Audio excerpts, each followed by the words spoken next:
The blade entered Kael Veyron's back without warning. Cold steel slid between his ribs. His knees struck the black stone. Across the ruined altar, the demon gate pulsed like a diseased heart. Rivers of crimson light crawled through the ancient floor. The air smelled of sulfur, scorched metal, and blood. Behind him, the hero's party laughed.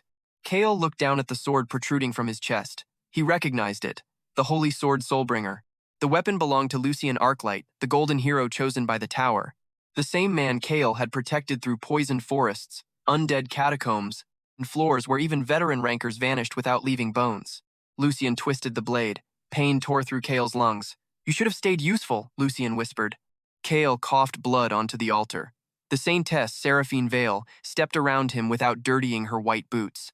Her silver hair remained spotless despite the corpses surrounding them. A gentle smile rested on her face. It was the same smile she used when healing wounded civilians. The same smile she used while convincing the public that the hero's party loved every member equally. "You understand, don't you?" she said. "The kingdom needs a flawless victory. It cannot celebrate a hero who traveled with a corpse collector." Kael stared at her. For 7 years he had carried their supplies. He had mapped traps. He had buried their dead. His class had been called Grave Attendant, the weakest death class ever recorded. He could sense corpses and preserve remains, but he could not summon an army. He could not cast curses. He could not command ghosts. At least, that was what the tower's appraisal crystal claimed. Lucien had called him a brother when they needed him. Now the final demon gate stood open. Now the reward was close. Now Kael had become inconvenient. Riven Crow, the party's archer, kicked Kael onto his side. The movement ripped the blade free. Kael's blood spread over the altar. Riven crouched beside him and pulled the spatial pouch from his belt. "Our useless porter still carried the demon relics," Riven said. "How loyal." The fourth traitor, Duke Cassian Morn, watched from the stairs. He wore black plate armor decorated with the royal crest. His family controlled the Hero Association, the ranking halls, and most of the tower's resurrection temples. Cassian had arranged the official reports. Kael knew that now. Every contribution Kael had made had been erased. Every trap he discovered had been credited to Lucien. Every cursed wound he endured had been described as cowardice. Every relic he recovered had become property of House Morn. Cassian looked at Kael as though examining spoiled meat. "Your death will be recorded as a heroic sacrifice," he said. "Be grateful. It is a better reputation than a failed class deserves." The others laughed again. The demon gate shuddered. Something enormous moved behind the crimson membrane. Kael had warned them not to activate the altar before destroying the 6 soul anchors. Lucien had ignored him. Of course he had. The hero believed divine light could solve any problem. Kael's fingers pressed against the wet stone. His heartbeat slowed. Not from peace, from death. Seraphine raised her staff. "We should finish this before the gate opens." Kael looked at each of them. Lucien, shining in stolen glory. Seraphine, dressed in false mercy. Riven, grinning with Kael's belongings in his hands. Cassian, protected by a system built on lies. Their faces were calm, victorious. They believed Kael had already disappeared. Lucien placed one boot against Kael's shoulder and shoved him toward the altar's edge. Beyond it waited a bottomless pit filled with wandering souls. "You were never one of us," Lucien said. "You were only a dog carrying our bags." Kael fell. The ruined altar vanished above him. Wind screamed past his ears. The abyss swallowed light. His broken body struck chains, bones, and jagged stone as he descended. Each impact tore away another piece of sensation. The voices of the dead grew louder. Thousands. No, millions. Warriors abandoned by kings. Prisoners sacrificed by priests. Monsters slain for experience. Children used as offerings. Their rage filled the abyss. Kael had always heard corpses faintly. Now their voices crushed him. They begged. They cursed. They demanded a master. Darkness closed around his mind. Then something colder than death opened its eyes. A black window appeared before him. The letters were carved from pale fire. Grave Attendant condition fulfilled. Host has been betrayed by a registered heroic faction. Host has fallen into the first grave of the demon sovereign. Hidden authority detected. Incomplete class designation has been removed. Ancient class awakening initiated. Kael's body stopped falling. Invisible hands held him above the abyss. The surrounding souls went silent.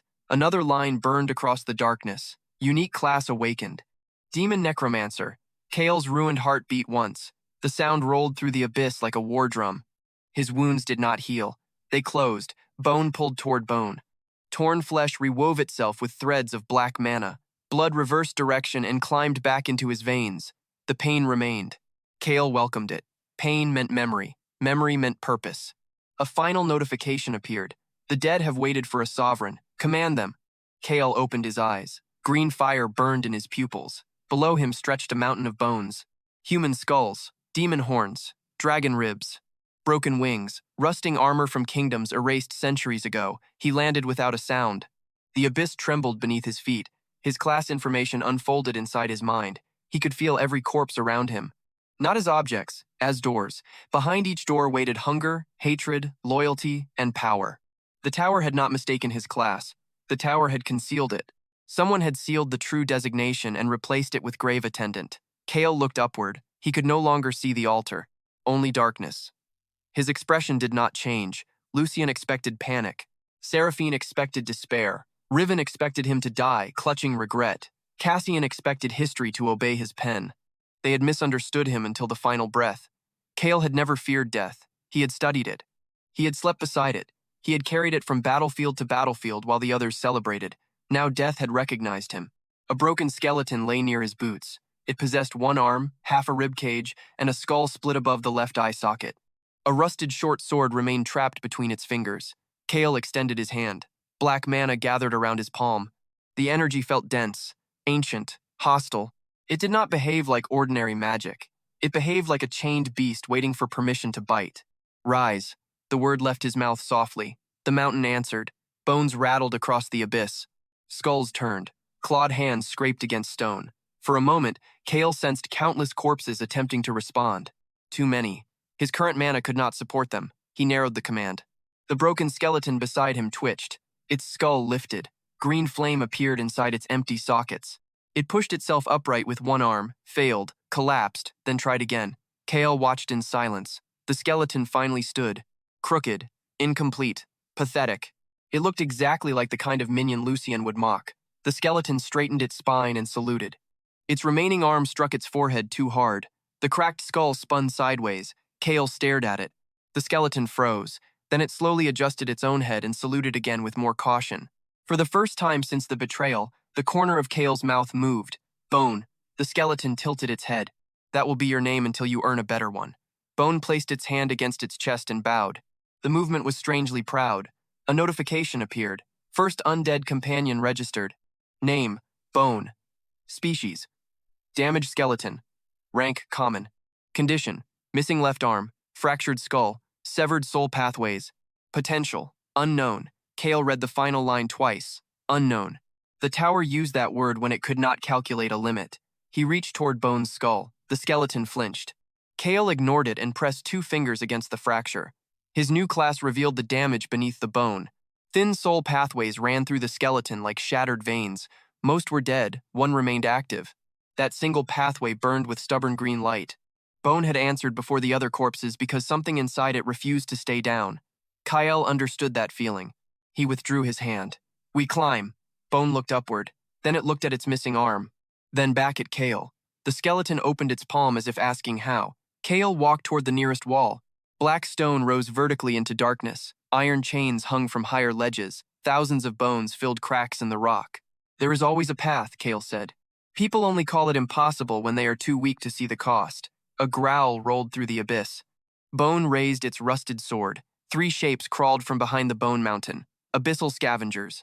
They resembled wolves stripped of skin, with human hands growing from their shoulders and rows of teeth circling their necks. They fed on souls too damaged to resist. The largest creature sniffed Kael's blood. It charged. Bone stepped in front of him. The skeleton's knees shook. Its short sword was chipped. Its body was incomplete. It still raised the weapon. Kael did not stop it. He needed information. The scavenger leaped. Bone swung too early. The sword missed. The creature struck its chest and scattered ribs across the ground. Bone's skull rolled to Kael's feet. The green fire inside its sockets flickered in humiliation. Kael looked down. Terrible. Bone's jaw dropped open. The skeleton somehow looked wounded. The scavenger turned toward Kael. He remained still. The creature lunged again. Kael watched the muscles tighten beneath its exposed flesh. He observed the angle of its claws, the pull of its spine, the moment its throat ring opened to bite. Then he moved half a step. The claws passed beside his neck. His hand closed around the creature's lower jaw. Black mana flooded his fingers. He pulled. The scavenger crashed into the stone. Before it could rise, Kael drove his heel into the exposed joint beneath its skull. Bone cracked.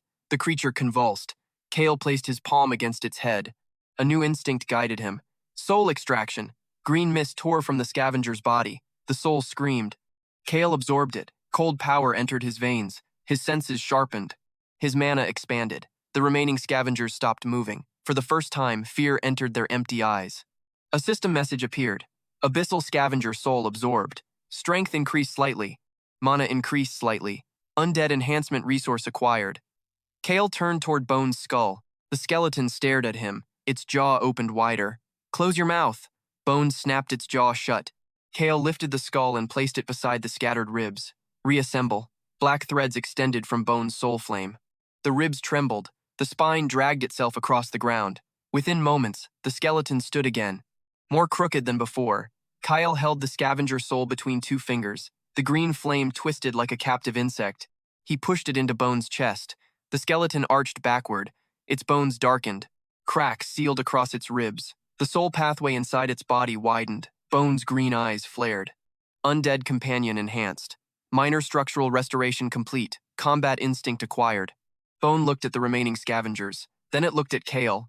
It tapped its own chest and pointed at the monsters. Kael understood. The skeleton wanted another chance. Do not miss. Bone nodded with absurd confidence. The smaller scavenger attacked first. Bone waited. This time, it did not swing at the creature's body. It watched the front claws. It shifted aside at the last moment and stabbed upward into the soft joint beneath the jaw. The rusted blade entered the brain. The scavenger collapsed. Bone remained standing over it. The skeleton looked back at Kael. It spread its hand, waiting. Kael raised one eyebrow. Bone pointed at the corpse, then at itself, then opened its palm again. It wanted praise. You followed one instruction. Bone's shoulders slumped. Acceptable. The skeleton straightened immediately. The final scavenger fled into the darkness. Kael allowed it to run. He had learned enough. His class could extract souls. Those souls could strengthen him or his minions. Bone could learn from combat. The abyss contained enough dead creatures to create an army. Most importantly, the hero's party believed he was gone.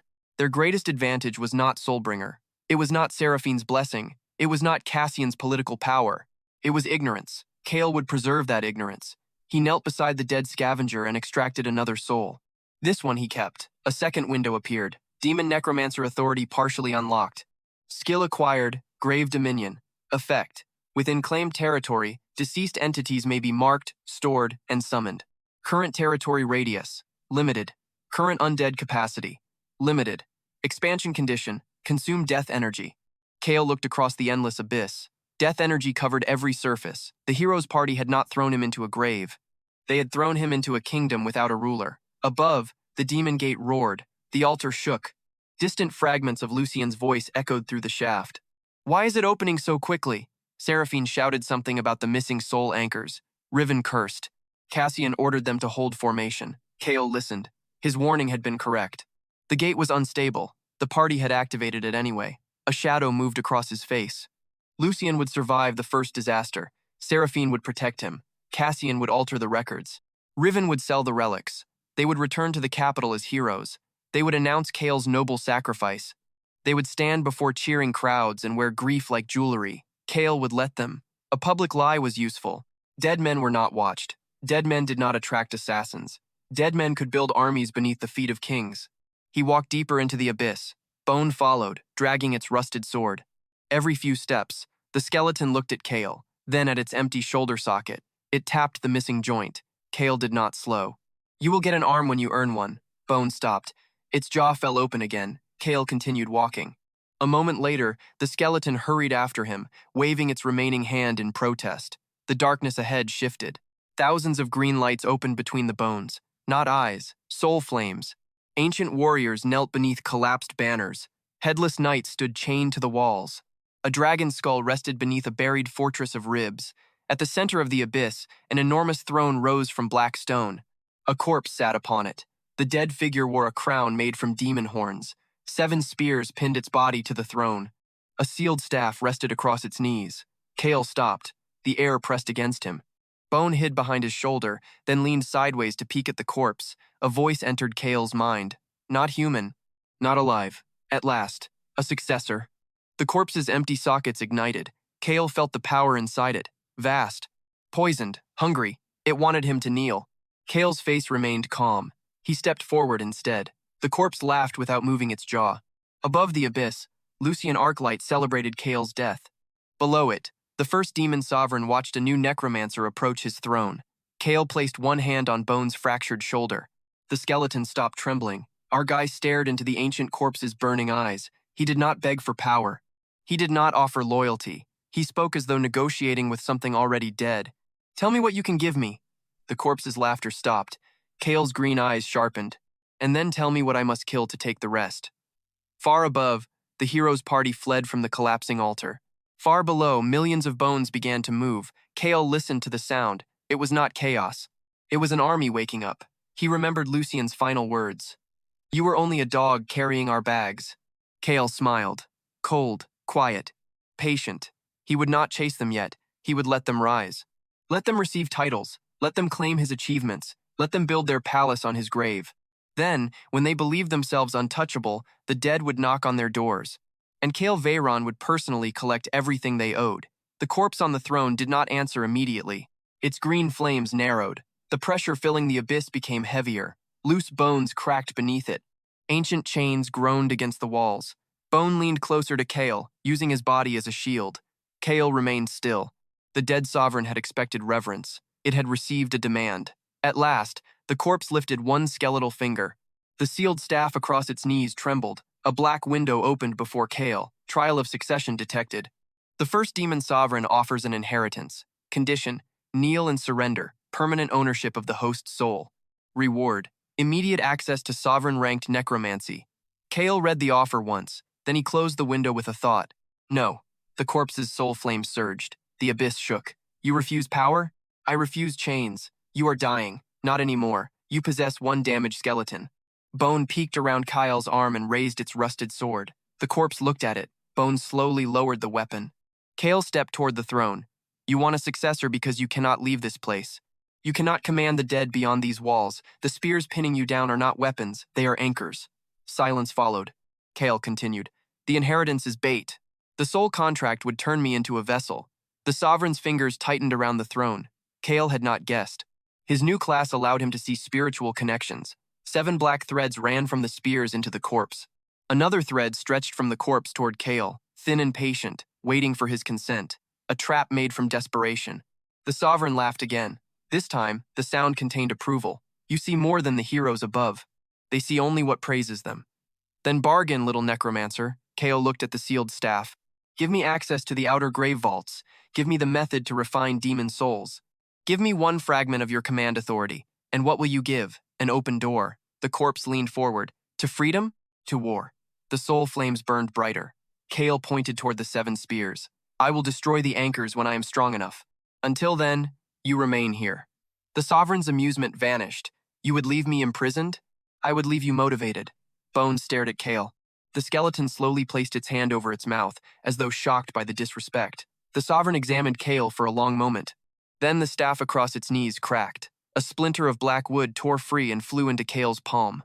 Power entered his body. Not enough to overwhelm him, enough to change the shape of his mana. Demon soul refinement acquired. Grave vault access granted. Fragmented authority acquired. Authority function. Corpse masking. Effect: conceals the spiritual signature, rank, and true nature of marked undead.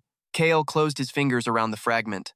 The sovereign had chosen carefully. It had not given him overwhelming force. It had given him concealment. Useful. It understood him better than the heroes ever had. The stone behind the throne opened. A passage appeared. Cold air poured through it, carrying the smell of rust and ancient ash. The outer grave vaults waited beyond. Kael turned away. Bone hurried after him. The sovereign spoke one final time. "Grow quickly. The gate above has begun feeding." Kael stopped. Feeding on what? On every soul foolish enough to enter. The throne room closed behind him. Kael walked through the passage without looking back. His thoughts moved faster than his steps. The demon gate had not merely opened early, it had changed function. In the old records, the gate released monsters after the soul anchors failed. Now it was consuming climbers and converting them into something else. Lucien had activated it. Cassian would hide the failure. Seraphine would call the dead martyrs. Riven would sell whatever fragments survived. The kingdom would respond by sending more soldiers, more souls, more fuel. Kael adjusted his plan. He had intended to remain in the abyss until he could crush the hero's party directly. That would take too long. If the gate continued feeding, something stronger than the sovereign's prisoners might awaken. He needed power. He also needed the traitors to keep feeding the disaster without realizing what they were building. The grave vault opened into a buried battlefield. Rows of stone doors stretched across an underground valley. Each door bore the name of a defeated demon legion. Broken siege engines rested beneath layers of dust. Armor hung from iron hooks. Weapons remained embedded in the ground where their owners had fallen. Bone rushed toward the nearest pile of equipment. It grabbed a polished black helmet and placed it on its head. The helmet dropped over its entire skull.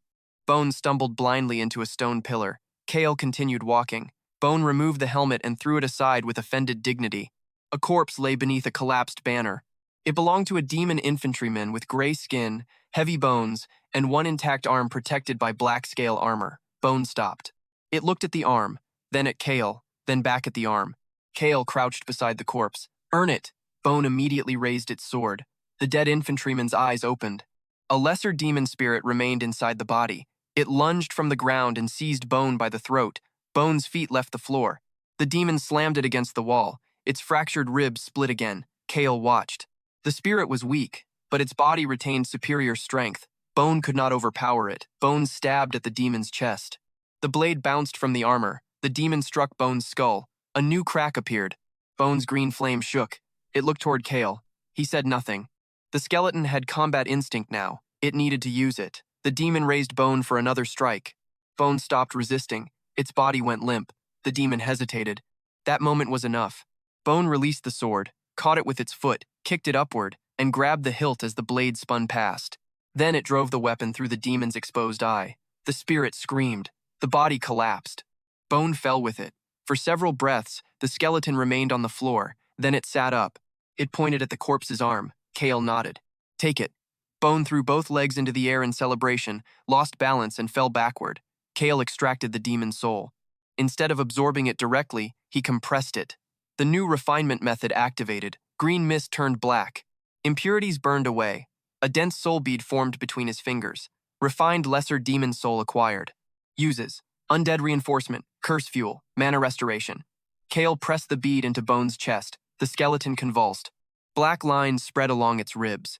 The severed soul pathway at its empty shoulder began to glow. Kael removed the demon arm from the corpse and placed its bone against the joint. The two structures rejected each other. Human skeleton, demon limb, different density, different soul pattern. Kael used the staff fragment. Submit. The command struck both materials. The demon bone cracked. The human shoulder widened. Black mana stitched them together.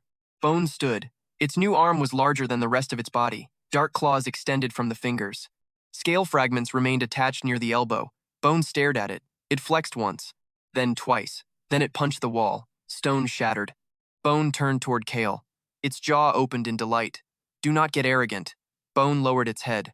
Then it secretly flexed again when Kael looked away. Undead companion evolution progress increased. Species altered. Damaged skeleton has become demon armed skeleton. New trait acquired. Crushing grip. Kael studied the notification. The trait had appeared after a successful attachment. That meant undead growth was not restricted to ordinary evolution. He could construct them, replace weaknesses, combine bodies, refine souls. The tower's class system treated minions as fixed units. His class treated death as material. For the next several days, Kael cleared the outer vaults. He did not rush. Every chamber became a test. He fought grave beetles whose shells absorbed magic. He killed ash wraiths that attacked from shadows. He dismantled headless wardens guarding sealed armories. Bone fought beside him. At first, its demon arm ruined its balance. It swung too wide. It crushed its own weapon. It once attempted to salute and struck its skull off. Kael made it practice. Again, again, again.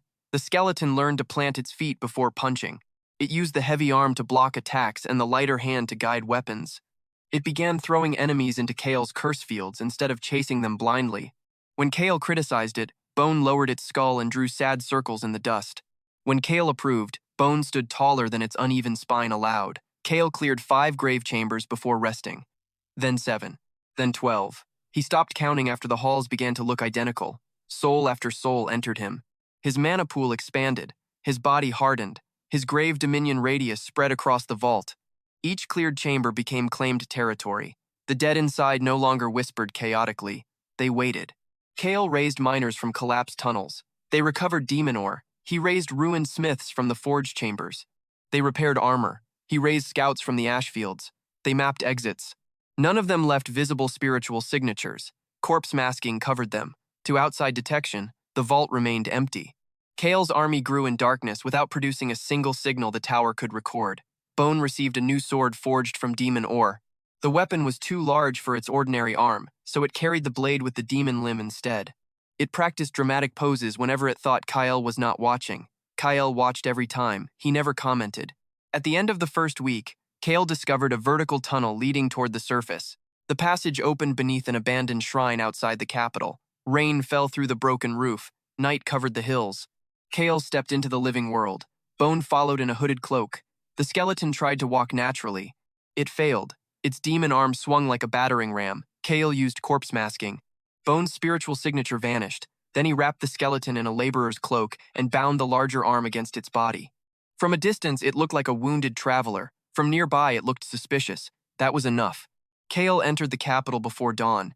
His face appeared on banners throughout the streets. Kael Veyron, faithful companion of the hero's party, fallen martyr of the Demon Gate. Citizens placed flowers beneath painted portraits. Priests lit candles. Children listened as street performers described how Kael had thrown himself into the abyss to save Lucien.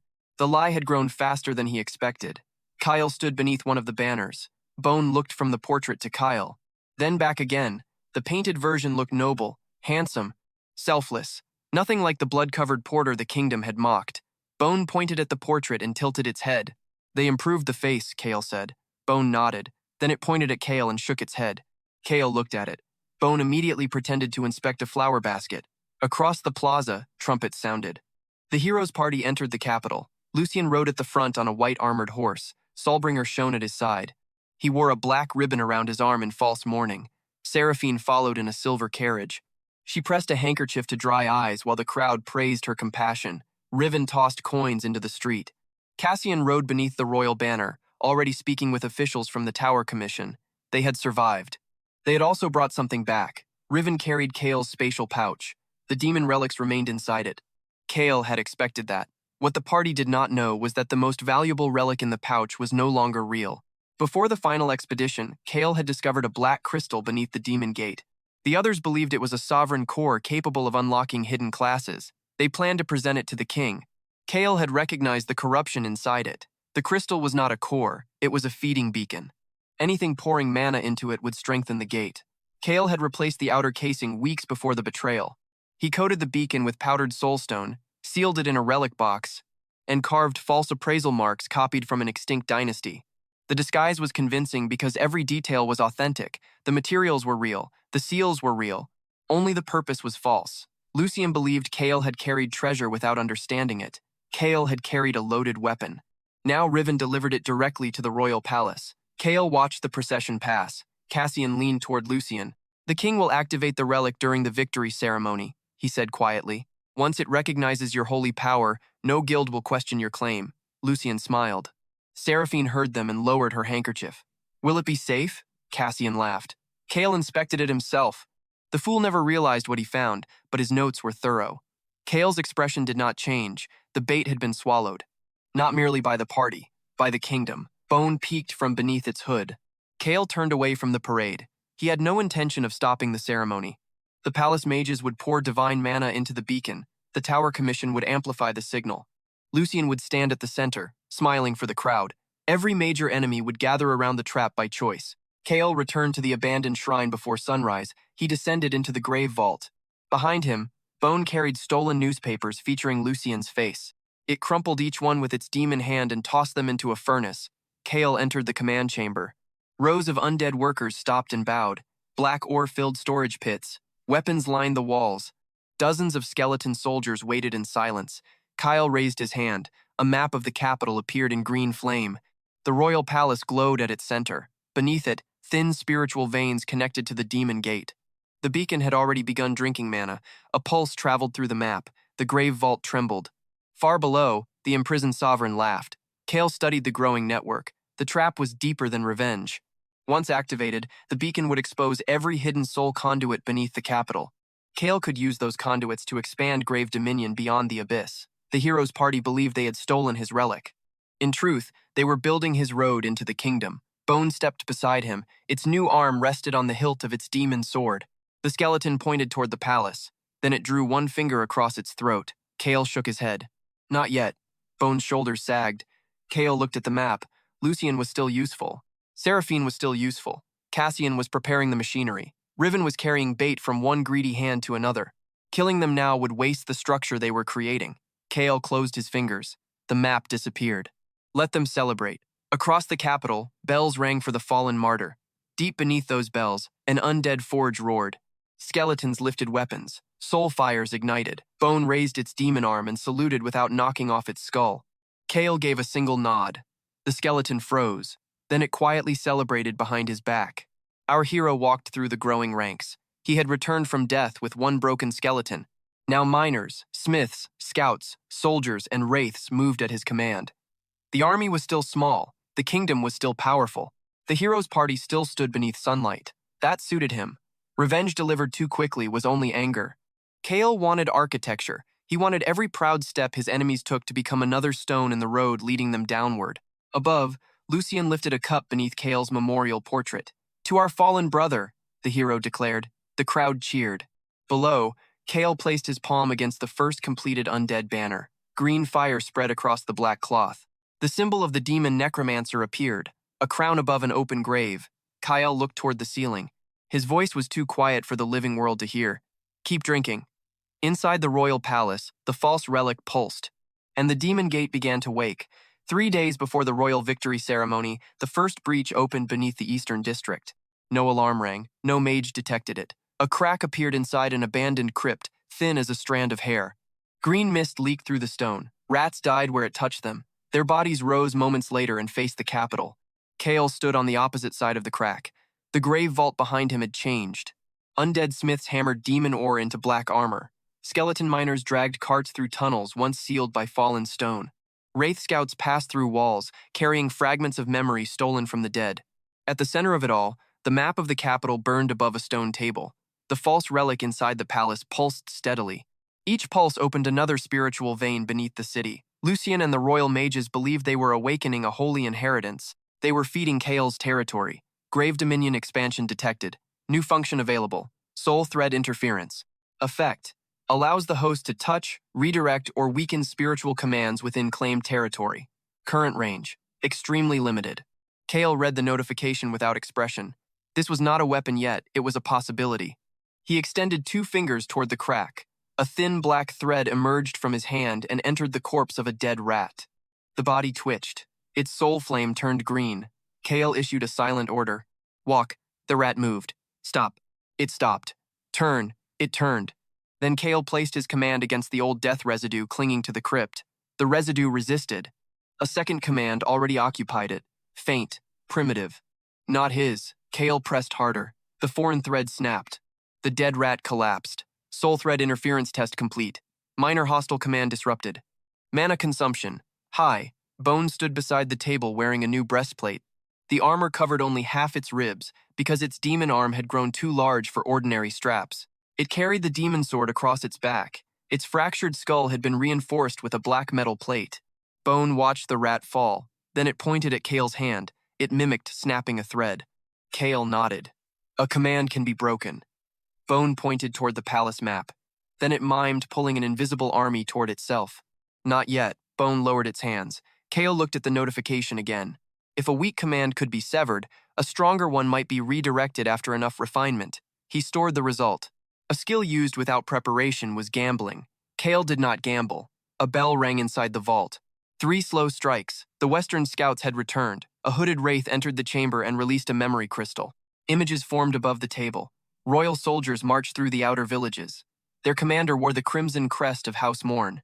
Captain Darius Morn, Cassian's younger cousin. Darius had been ordered to seize farmland surrounding the abandoned shrine.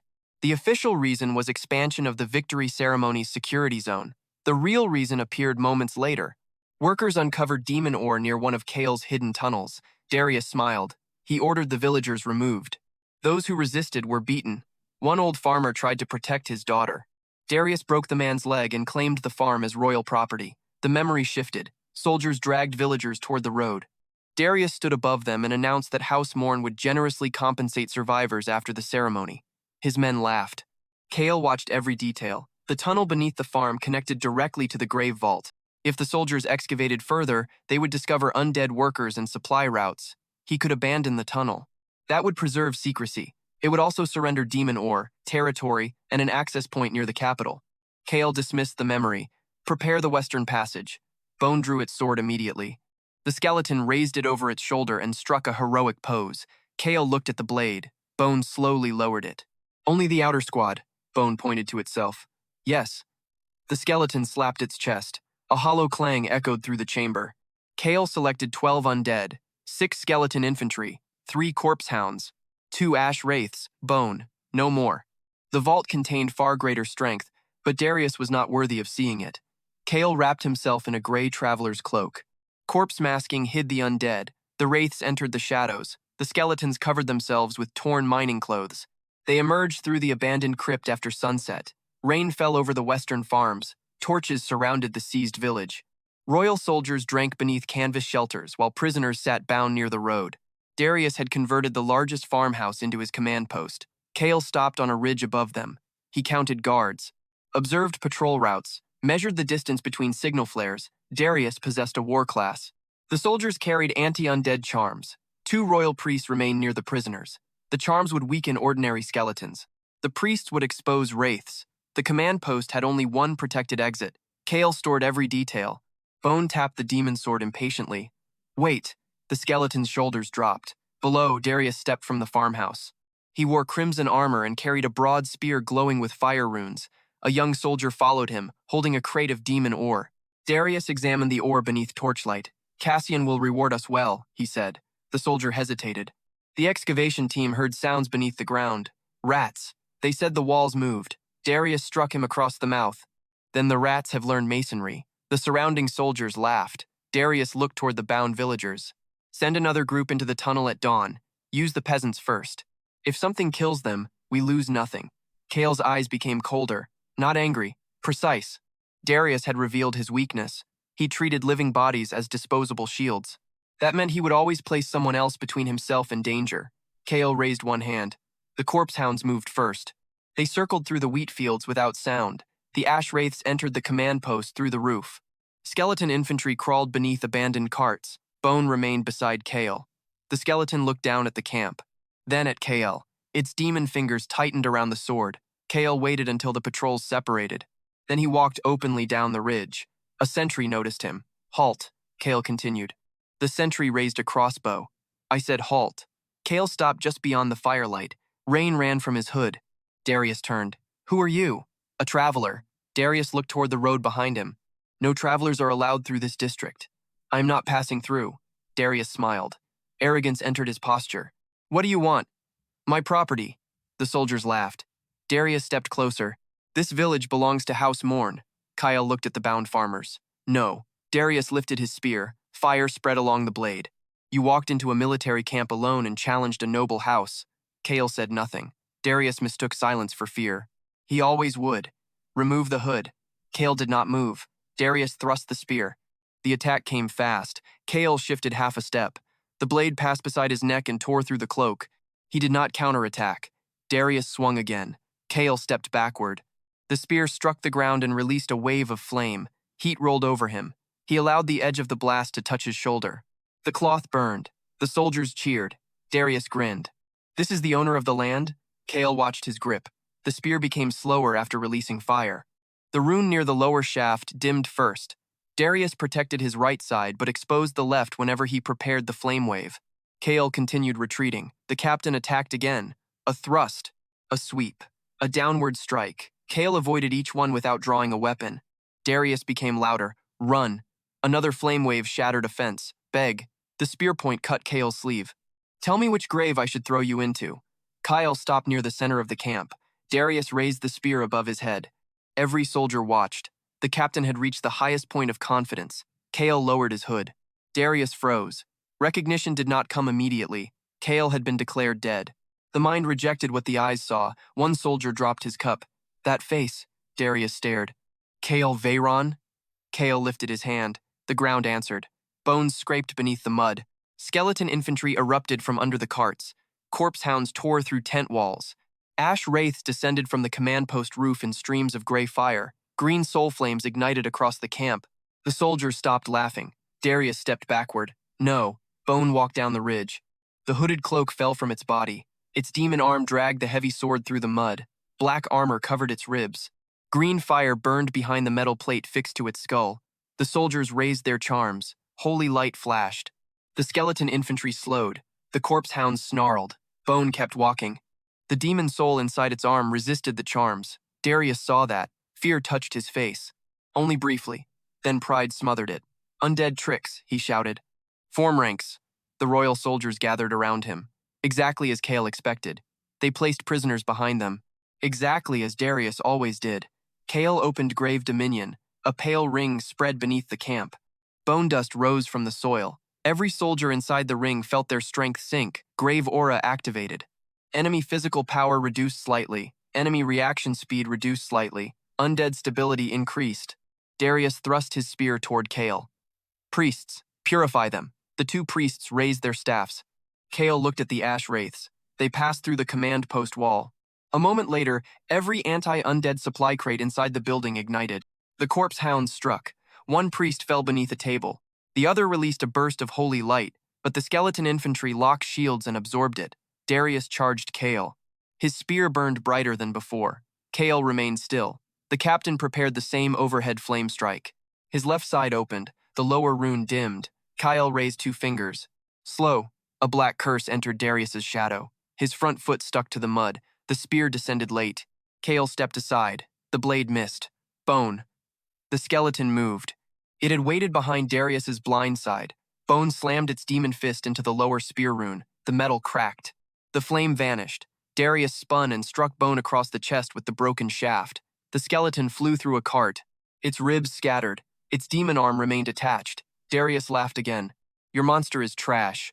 Bone's skull rolled beneath the cart. The green flame inside it trembled. Kael looked toward the skull. Reassemble. Black threads snapped outward. Ribs dragged through mud. The spine lifted. The demon arm pulled the entire skeleton upright. Bone stood. Darius's smile disappeared. Kael pointed toward the captain's left knee. The first injury had appeared during the probing exchange. Darius placed less weight there after every flame strike. Bone saw it. The skeleton lowered its sword. Darius raised the broken spear. Bone charged. The captain thrust toward its skull. Bone used the demon arm to catch the spear. Crushing grip activated. The shaft shattered inside its claws. Darius stumbled. Bone kicked the weakened knee. The joint folded. The captain dropped. Bone rotated the demon sword and drove the flat edge into Darius's chest. Armor collapsed inward. The captain struck the ground. His breath left him. Bone placed one foot on his spear and looked toward Kael. The skeleton raised its sword, waiting. Kael walked closer. Darius tried to crawl backward. His soldiers were already broken. Some fled toward the road. Corpse hounds cut them off. Others dropped their weapons. The prisoners watched in silence. Darius looked at Kael's face. You are dead. That was the report. Lucien killed you. He tried. Darius glanced at Bone. The skeleton lifted the sword higher. I am a noble, Darius said. House Morn will hunt you across the kingdom. Kael crouched beside him. You were going to send farmers into a demon tunnel. They were peasants. Kael looked toward the prisoners, then back at Darius. You placed the weak in front of you. Darius swallowed. Kael stood. Bone. The skeleton swung. The demon sword struck the cracked chest plate. The armor split. Darius collapsed beneath the blow. Bone had delivered the final strike. The system responded. Elite human soul available. Kael placed his palm over Darius. Soul extraction. Green light tore from the captain's body. His soul screamed louder than the others. Kael compressed it. Power entered grave dominion. Strength increased. Mana capacity increased. Undead command limit expanded. Bone's damaged ribs pulled back into place. The metal plate on its skull darkened. Evolution progress increased. Kael fed part of the refined soul into the skeleton. Bone's soul flame surged. Demon arm skeleton reinforcement complete. New combat trait forming. Kael sensed the unfinished pattern. The trait attempted to connect Bone's heavy arm, weapon, and command response into a single movement. Not ready. Useful later. He stored the result. Around them, the remaining soldiers knelt. Kael did not kill them. Not all of them. He selected the officers who had ordered the beatings. Their souls joined his reserves. The conscripts were stripped of weapons and sent away with one message.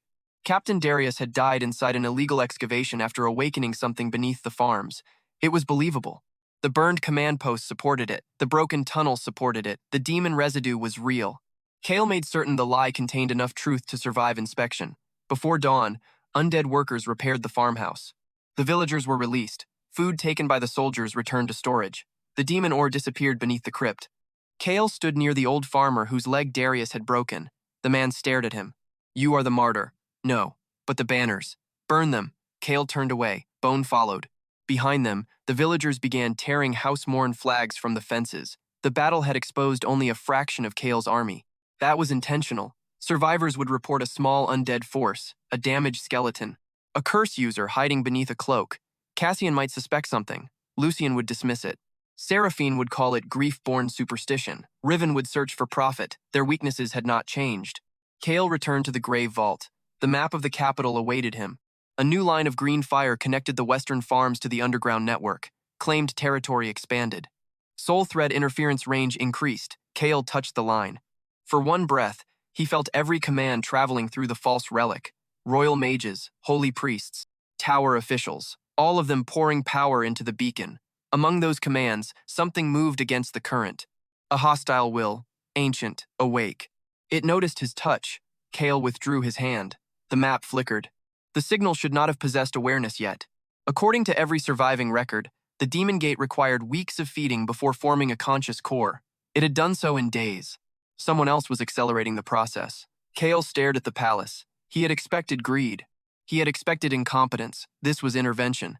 A second player had entered the board. Bone stepped beside him. The skeleton pointed toward the map and tilted its head. Kael changed the arrangement of soul markers around the capital.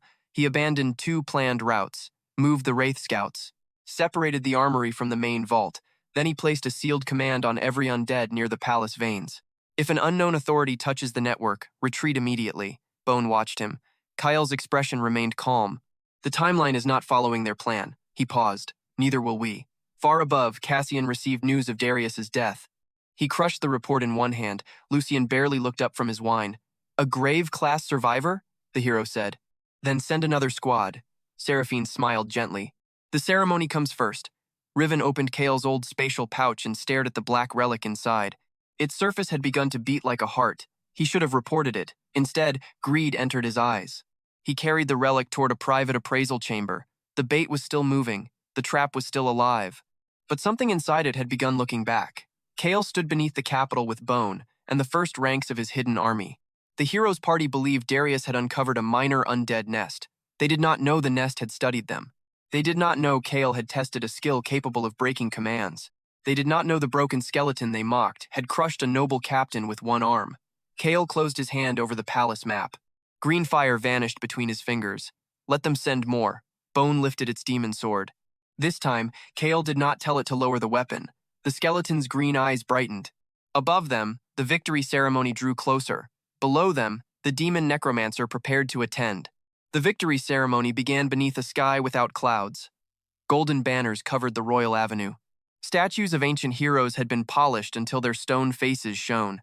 Noble families filled the balconies. Guildmasters occupied the front rows. Priests surrounded the palace plaza with rings of holy light.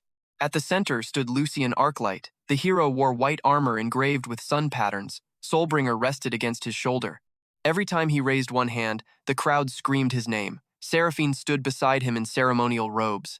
Riven waited near the relic platform. Cassian watched from the royal pavilion, smiling as though the kingdom already belonged to his family.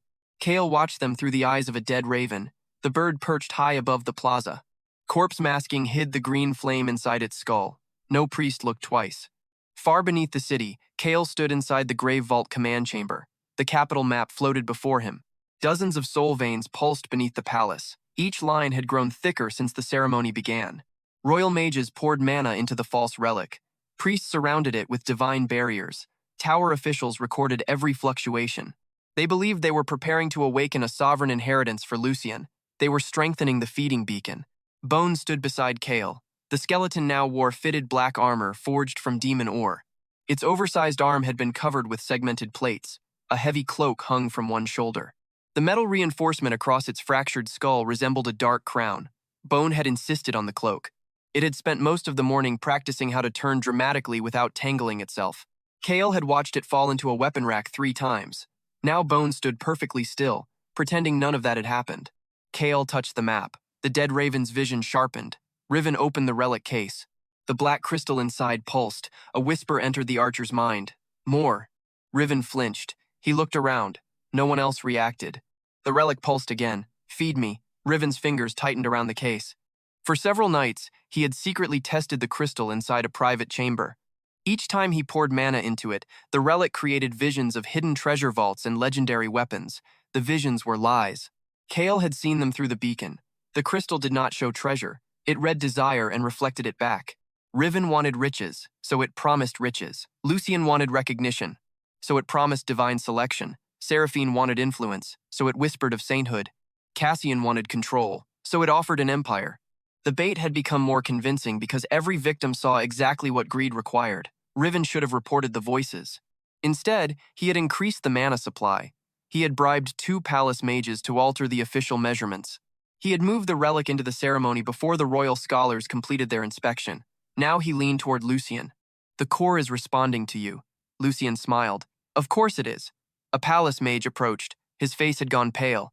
Lord Hero, the energy pattern is unstable. The relic is drawing power from the underground conduits. Cassian looked at him coldly. Is that not what an inheritance core should do? It is drawing too much. How much? The mage hesitated. More than the palace barriers can safely contain. Riven stepped between them. You told us yesterday that the core was functioning. I said it was active. I did not say it was safe. Lucien glanced toward the crowd. Thousands of people waited for the awakening. Kings from neighboring states watched through transmission crystals. Guilds had sent representatives. If Lucien stopped now, doubt would spread. The hero's smile tightened. Continue. The mage stared at him. Seraphine touched the man's shoulder. Her expression was gentle. The kingdom has waited for hope. Do not let fear steal this moment from them. The mage looked at her hand, then at Cassian, then at the armed guards surrounding the platform. He bowed. The ceremony continued. Far below, Kael watched the trap bite deeper. The enemies had noticed the danger. They had chosen greed anyway. That mattered. A trap was strongest when the victim tightened it personally. Kael moved 1 marker on the map. A wraith scout entered the palace foundation and observed the mana conduits. Another slipped into the royal archive.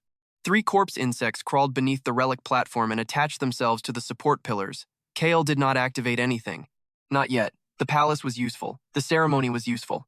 Every noble house had brought guards, artifacts, and political secrets into one place. Kael intended to collect all 3. He turned away from the raven's vision. Behind him, the grave vault stretched far beyond its original walls. The outer chambers had become an underground city. Skeleton miners opened new tunnels through demon ore veins. Corpse workers reinforced ceilings with black steel. Dead engineers restored ancient lifts and water channels. Wraiths carried messages through stone faster than living couriers could ride. The forge district never slept. Blue fire burned beneath iron furnaces. Undead smiths produced swords, armor, chains, and soul cages without rest or complaint. Broken weapons from forgotten wars were melted down and remade. Demon bones became shield frames. Ash wraith essence was sealed inside arrowheads. Kael's territory had expanded beneath 3 villages, 2 abandoned forts, and part of the capital's western district. The living saw empty ruins. The dead saw roads. Grave dominion connected every claimed location. Kael could open shallow burial passages between them. He could move supplies beneath enemy patrols. He could summon marked undead from one territory to another without marching them across the surface. His army had become more than a crowd of skeletons. It had structure. Shield infantry held the front. Corpse hounds tracked living targets. Ash wraiths scouted. Grave archers used soulbound arrows. Demon-armored ghouls guarded the tunnels. Dead craftsmen maintained equipment. Kael had also begun creating elite units from stronger souls. The first was a headless knight recovered from the outer vault. Its body had remembered swordsmanship even after death erased its name. Kael restored the missing head with a demon skull and bound a refined officer's soul into the armor. The result knelt before him now. Black flame rose from beneath its collar. Elite undead acquired. Designation: Grave Knight. Primary function: Battlefield command. The second elite had once been an Ash Wraith Queen trapped inside a broken mirror. Kael gave her a vessel made from silver bones and funeral silk. She became the Veil Widow. Her body shifted between solid and spectral form. She could enter shadows, steal voices, and plant false sounds inside guarded rooms. The third elite was not human. A giant corpse hound had guarded the sovereign's lower gate. Kael rebuilt its spine with demon iron and fed it the souls of lesser scavengers. The beast became the Maw Keeper. It could smell fear through stone. Each elite required control. Each one carried instincts from the soul used to create it. Kael did not suppress those instincts completely. A mindless servant followed orders. A useful servant understood purpose. Bone moved among them with growing pride. The skeleton inspected infantry formations, corrected sword grips, and struck lazy soldiers on the skull with the flat of its blade. The dead did not feel pain. Bone still enjoyed doing it. Whenever an elite unit passed, Bone stood straighter. It had begun to understand rank. It also disliked being considered common. During the previous night's training, Bone had challenged the Grave Knight to a duel without permission. The knight had knocked its skull across the chamber. Bone had spent the next hour refusing to look at Kael.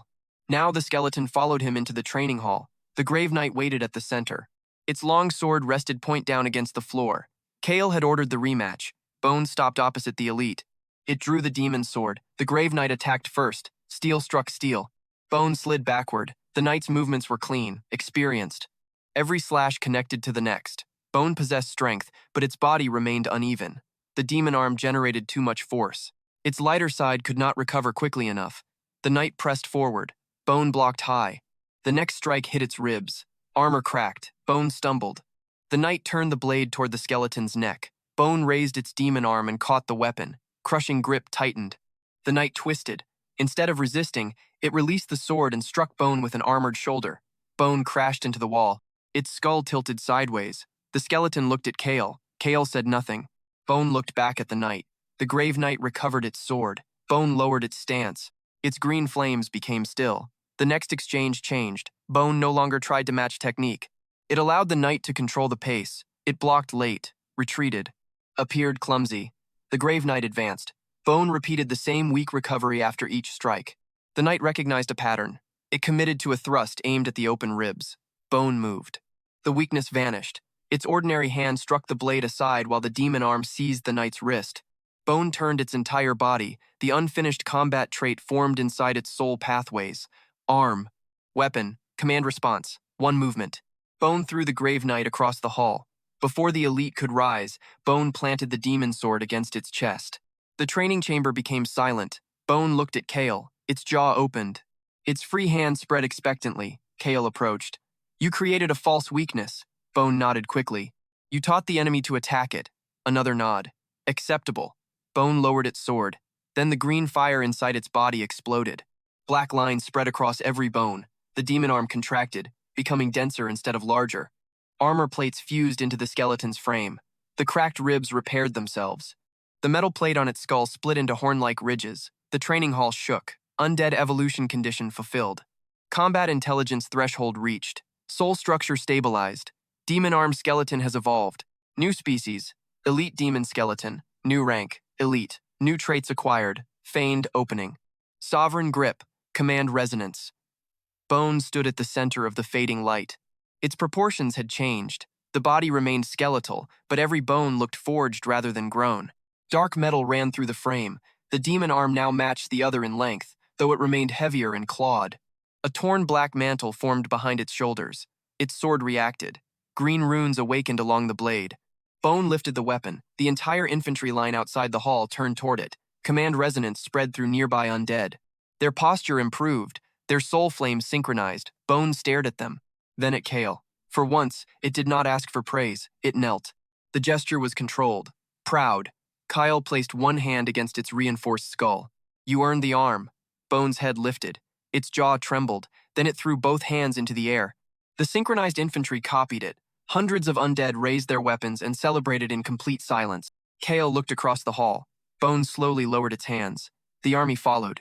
Kael turned toward the command chamber. Bone walked behind him with a new confidence in every step. It still turned dramatically when passing reflective armor. Some things had not evolved. At the palace, Lucien placed both hands against the false relic. Divine light poured from Soulbringer into the crystal. The beacon drank everything. The crowd watched golden energy rise around the hero. They did not see the black veins spreading beneath the platform. Seraphine saw the first crack appear on the relic case. Her smile weakened. Riven. The archer leaned closer. It is opening. That is not an opening. A second crack appeared. Black vapor escaped. Riven heard the whisper again. Almost there. He imagined treasure, a vault beneath the palace, weapons beyond legendary rank. Enough wealth to surpass every noble house. He stepped between Seraphine and the relic. The core is shedding its seal. The palace mage shook his head. No ancient inheritance behaves like this. Cassian looked toward the royal pavilion. The king was watching. Foreign envoys were watching. House Morn's enemies were watching. Stopping would mean admitting failure. Double the stabilizing array, Cassian ordered. The mage stared at him. That will pour more power into it. Then do it. The mage obeyed. More mana entered the beacon. Deep beneath the city, another soul vein opened. Kael felt it immediately. The new conduit reached beyond the capital toward the royal cemetery. Thousands of preserved noble corpses rested there. Warriors, mages, former kings, a silent treasury of death. Grave Dominion attempted to connect. Kael stopped it before contact. Too soon. The hostile awareness inside the gate was still watching. He would not reveal the full reach of his authority. Instead, he sent the Veil Widow through the newly opened vein. Her silver-boned body dissolved into shadow. She emerged beneath the royal cemetery and placed hidden grave marks on selected tombs. Not resurrection, preparation. Kael chose corpses with military experience, political knowledge, and rare bloodline traits. The kingdom had spent centuries protecting its greatest dead. Lucien had just opened a road beneath their coffins. Kael's wealth grew without gold, territory, bodies, knowledge, soul energy, ancient weapons. The living measured power in coins and titles. The necromancer measured it in what remained after both were gone. A warning appeared over the capital map. Foreign command detected. The hostile will inside the gate touched one of Kael's outer soul threads. The contact was brief. Cold laughter passed through the network. Kael severed the thread immediately. One marked corpse near the palace collapsed. Nothing else was exposed. Bone entered the chamber, its new mantle dragged behind it. Kael looked at the dark pulse moving beneath the palace. The thing inside the gate is learning. Bone gripped its sword. Kael rearranged the map again. He divided Grave Dominion into isolated territories. No single captured thread would lead to the central vault. The royal cemetery became a dormant branch. The western farms shifted to independent command. The abandoned shrine was emptied. Every elite received a retreat condition. Kael did not know what the hostile will was. He knew what it wanted. Access. Control. More souls. That was enough. At the ceremony, the relic platform split. Black light erupted between Lucien's hands. The crowd gasped.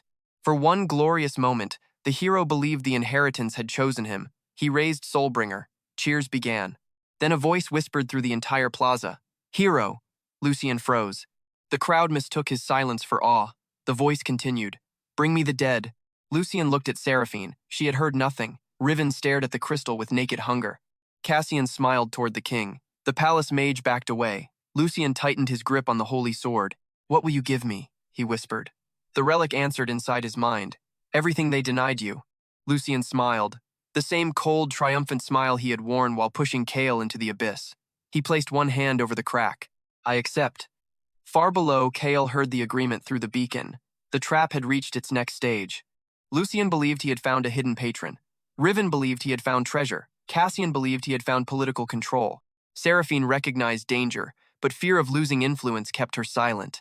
All four saw the warning. All four chose to continue. Kael watched the palace map blaze with black light. Bone stood beside him in elite armor.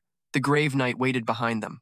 The Veil Widow returned from the royal cemetery. The Mawkeeper growled beneath the floor. Rows of undead soldiers filled the tunnels. The Grave Vault was no longer a refuge. It was a capital beneath the capital. Kael sat on a temporary throne carved from black stone. Not because he desired ceremony, because every command line in Grave Dominion converged there. Bone took its place at his right side. The skeleton rested both hands on its sword and attempted to look solemn. A small piece of its new mantle caught beneath one foot. It nearly fell. Kael looked forward. Bone quietly freed the cloth and pretended nothing happened. Above them, the living celebrated the awakening of a false hero. Below them, an empire of the dead completed its first formation. Kael closed his hand. Every soul flame in the vault bowed. Let Lucien believe the voice belongs to a god. His eyes reflected the black pulse beneath the palace. By the time he understands what answered him, he will have fetid everything. The underground banners rose. The forges roared. Elite undead took command of their divisions. Bone lifted its rune-covered sword. This time, the entire army raised its weapons with it. Kael watched the movement, perfectly synchronized. The broken skeleton from the abyss was gone. An elite companion stood in its place, the first pillar of his empire. Above, Lucien accepted applause. Below, Kael prepared his throne, and between them, the demon gate continued to feed. Lucien's new power revealed itself during the first public execution. The condemned man was a retired tower scout named Halrin. He had survived the Demon Gate expedition long enough to see the soul anchors fail. He had heard Kael warn the heroes party. He had watched Lucien ignore him. After returning to the capital, Halrin tried to submit testimony. Cassian erased the report. Seraphine declared the scout traumatized. Riven bribed the prison warden. Lucien called him a coward who wanted attention. Now Halrin knelt in the royal plaza with chains around his wrists. Thousands gathered beneath house-worn banners. The official charge was treason. His true crime was remembering. Lucien stood above him wearing white armor. Black veins now traced the inner edge of Soulbringer, hidden beneath the weapon's golden light. The voice inside the relic had begun teaching him, not openly, not honestly. It offered fragments, a way to make divine light burn colder. Lucien believed he was mastering a sovereign inheritance. He did not understand that every technique connected his soul more deeply to the demon gate. Kael watched from inside the crowd. Corpse masking covered his presence. A plain black cloak concealed his face. Bone stood several steps behind him, disguised beneath heavy traveler's robes. The elite demon skeleton had learned to move like a living guard when necessary. It still occasionally forgot to breathe. A woman near Bone noticed. The skeleton immediately began lifting and lowering its shoulders with exaggerated effort. Kael did not look back. On the platform, Halrin raised his head. "You killed him," the scout said. Lucien's smile remained flawless. The crowd became quiet. Halrin looked toward the royal pavilion. Kael Veyron did not sacrifice himself. Lucien stabbed him. The party threw him into the abyss. Gasps spread through the plaza. Cassian lifted one hand. Royal mages activated sound barriers around the exits. No one would leave before the story had been corrected. Seraphine stepped forward. Tears shone in her eyes. They appeared on command. "Halrin," she said softly, "grief has poisoned your heart. You were there. I watched Kael choose to save us. You watched him bleed." Seraphine lowered her gaze as though wounded by the accusation. The crowd murmured sympathetically. Halrin laughed. The sound was broken. "You people deserve what is coming." Lucien placed Soulbringer against the scout's shoulder. Golden light spilled over the platform. The black veins within the blade pulsed. Kael felt the demon gate respond beneath the city. The execution was not merely punishment. It was feeding. Fear from the crowd entered Lucien's sword. Halrin's hatred entered the relic network. The gate drank both. Lucien looked down at the chained man. "You insult the memory of my fallen brother." Kael's eyes became still. Bone's demon fingers tightened beneath its cloak. The skeleton leaned forward. Kael moved one hand slightly. "Wait," Bone stopped. Lucien raised the sword. "Kael was loyal until the end. Unlike you." The blade fell. Halrin's head struck the platform.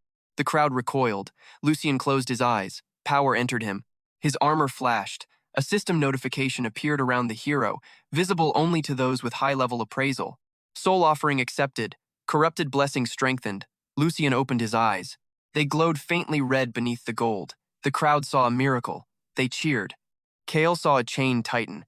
Cassian stepped onto the platform. He waited until the applause reached its peak.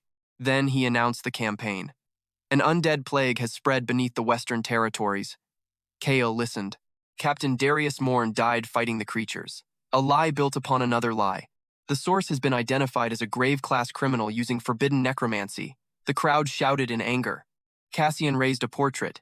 It showed Kael, not the noble memorial image. A distorted version, hollow eyes, black veins. A smile painted like a monster's. "The criminal stole the face of our fallen martyr." Bone stared at the portrait, then at Kael. The skeleton tilted its skull as though judging the artist. Kael remained silent. Cassian continued. "This impostor has desecrated Kael Veyron's memory and raised an army from innocent corpses." Lucien stepped beside him. The hero's voice carried through amplification crystals. "I will personally destroy this monster." Cheers shook the plaza. Seraphine raised her staff. Holy petals fell from the sky. "Anyone who provides information will be blessed by the church." Riven walked along the platform, displaying captured demon ore from the western tunnels. "This corruption spreads beneath our homes," he said. "Only the hero's party can stop it." Kael understood the structure immediately. They needed an enemy. The relic had begun demanding more souls. Lucien needed battles to feed it. Cassian needed fear to expand emergency authority. Seraphine needed public devotion. Riven needed access to the ore deposits. The campaign against the false necromancer solved every problem. They had created a monster wearing Kael's face. Then they offered to save the kingdom from it. Our guy almost admired the efficiency. Lucien lifted Soulbringer toward the memorial statue of Kael. We will avenge our brother twice, the crowd roared. Kael turned away before the speech ended. Bone followed. The skeleton looked over its shoulder at the execution platform. It drew one claw across its throat. Kael shook his head. Halrin's death was useful to them. Bone's soul flame flickered angrily. It will become useful to us. Beneath the execution platform, the Veil Widow had captured Halrin's escaping soul before the gate could consume it. The scout's memories were intact. His testimony remained. The dead were difficult to silence around Kael. They returned to the underground empire through a burial passage beneath an abandoned bathhouse. The command chamber had changed again. The capital map now showed crimson zones spreading through the western territories. Cassian's forces had seized roads, villages, and mine entrances under emergency law. He was building a military net. He believed he was closing around Kael. In reality, every new fort connected to burial grounds, execution pits, or old battlefields. Cassian was placing soldiers on top of Kael's resources. Kael moved green markers across the map. Abandon the visible tunnels. The Grave Knight bowed. Leave tools, broken armor, and minor corpse residue. The Veil Widow smiled without lips. Enough to confirm their theory. Yes. He pointed toward 3 mine routes. Collapse these after they enter. Bone stepped closer to the table. Kael placed a black marker beneath the largest captured fort. The real route runs under them. The enemy would believe they had pushed the undead deeper. They would celebrate each abandoned chamber. They would build supply depots inside false victories. Every depot would stand over a sealed grave mark. The trap from the palace relic had become a web. Kael did not need to pull it yet. He needed them to fill it. For the next 2 weeks, the kingdom watched the heroes' party win. Lucien led raids into empty crypts. Riven discovered ore caches Kael had deliberately left behind. Seraphine purified minor corpses planted near village wells. Cassian published maps showing the undead plague shrinking. Each victory was staged upon ground Kael had already abandoned. Each report increased public trust. Each celebration fed more mana into the relic. The bait looked convincing because Kael never gave them nothing. He gave them just enough. A rusted demon blade. A weak skeleton squad. A damaged soul cage. A chamber filled with low-grade ore. Every discovery rewarded their greed. Every reward pushed them farther. At the captured western fort, Cassian's engineers constructed a massive purification engine. The machine used divine crystals, royal blood seals, and underground mana channels. Its official purpose was cleansing the grave network. Its true purpose was extracting power from demon ore. Riven had convinced Cassian that the ore could strengthen Soulbringer. The archer had also secretly redirected part of the output into his private storage rings. Seraphine noticed. She said nothing. She had begun siphoning prayer energy from the same system. Lucien noticed both. He allowed it. The voice inside the relic told him that betrayal made allies easier to control. The heroes' party no longer trusted one another. They still believed Kael was the weakest person on the board. Kael observed them through corpse insects buried inside the fort walls. The purification engine stood directly above the largest grave conduit in the Western Territory, exactly where he wanted it. Cassian poured soldiers into the fort. Riven filled warehouses with stolen ore. Seraphine stationed priests around the engine. Lucien connected Soulbringer to its central core. The bait had not merely been swallowed. They had built a palace around it. Bone watched through the same vision. The skeleton tapped the engine on the projected image. Then it made an exploding motion with both hands. Kael nodded. Later, Bone slumped. The skeleton had become increasingly impatient since evolving. Its command resonance made lesser undead respond instinctively. Infantry copied its posture. Corpse hounds followed it through the training grounds. Even the Grave Knight had begun acknowledging its authority. Bone enjoyed all of it. Too much. Kael decided to test the limit. A prisoner had been brought from the northern tunnel that evening. Not a human prisoner. A corpse commander. The creature had entered Kael's territory, leading a pack of wild undead. It wore fused bone armor and carried a cleaver made from grave iron. A red command seal burned inside its skull. The hostile will from the demon gate controlled it. Kael chained the creature inside the training arena. Bone entered alone. The corpse commander roared. Its command seal flashed. Every weak skeleton near the arena trembled. Some turned their skulls toward it. Bone's green flames narrowed. The commander raised its cleaver. Kael watched from the upper platform. This was not a battle for strength. It was a battle for command. The creature attacked. Bone blocked. The impact cracked the arena floor. The commander struck again and again, forcing Bone backward. Its red seal pulsed with each blow. Nearby skeletons began dropping their weapons. Bone looked toward them. The commander used that distraction. Its cleaver hit Bone's shoulder and tore away part of the mantle. Bone crashed against the wall. The wild undead roared. The red seal expanded. A hostile order entered the arena. Kneel. Several skeletons fell.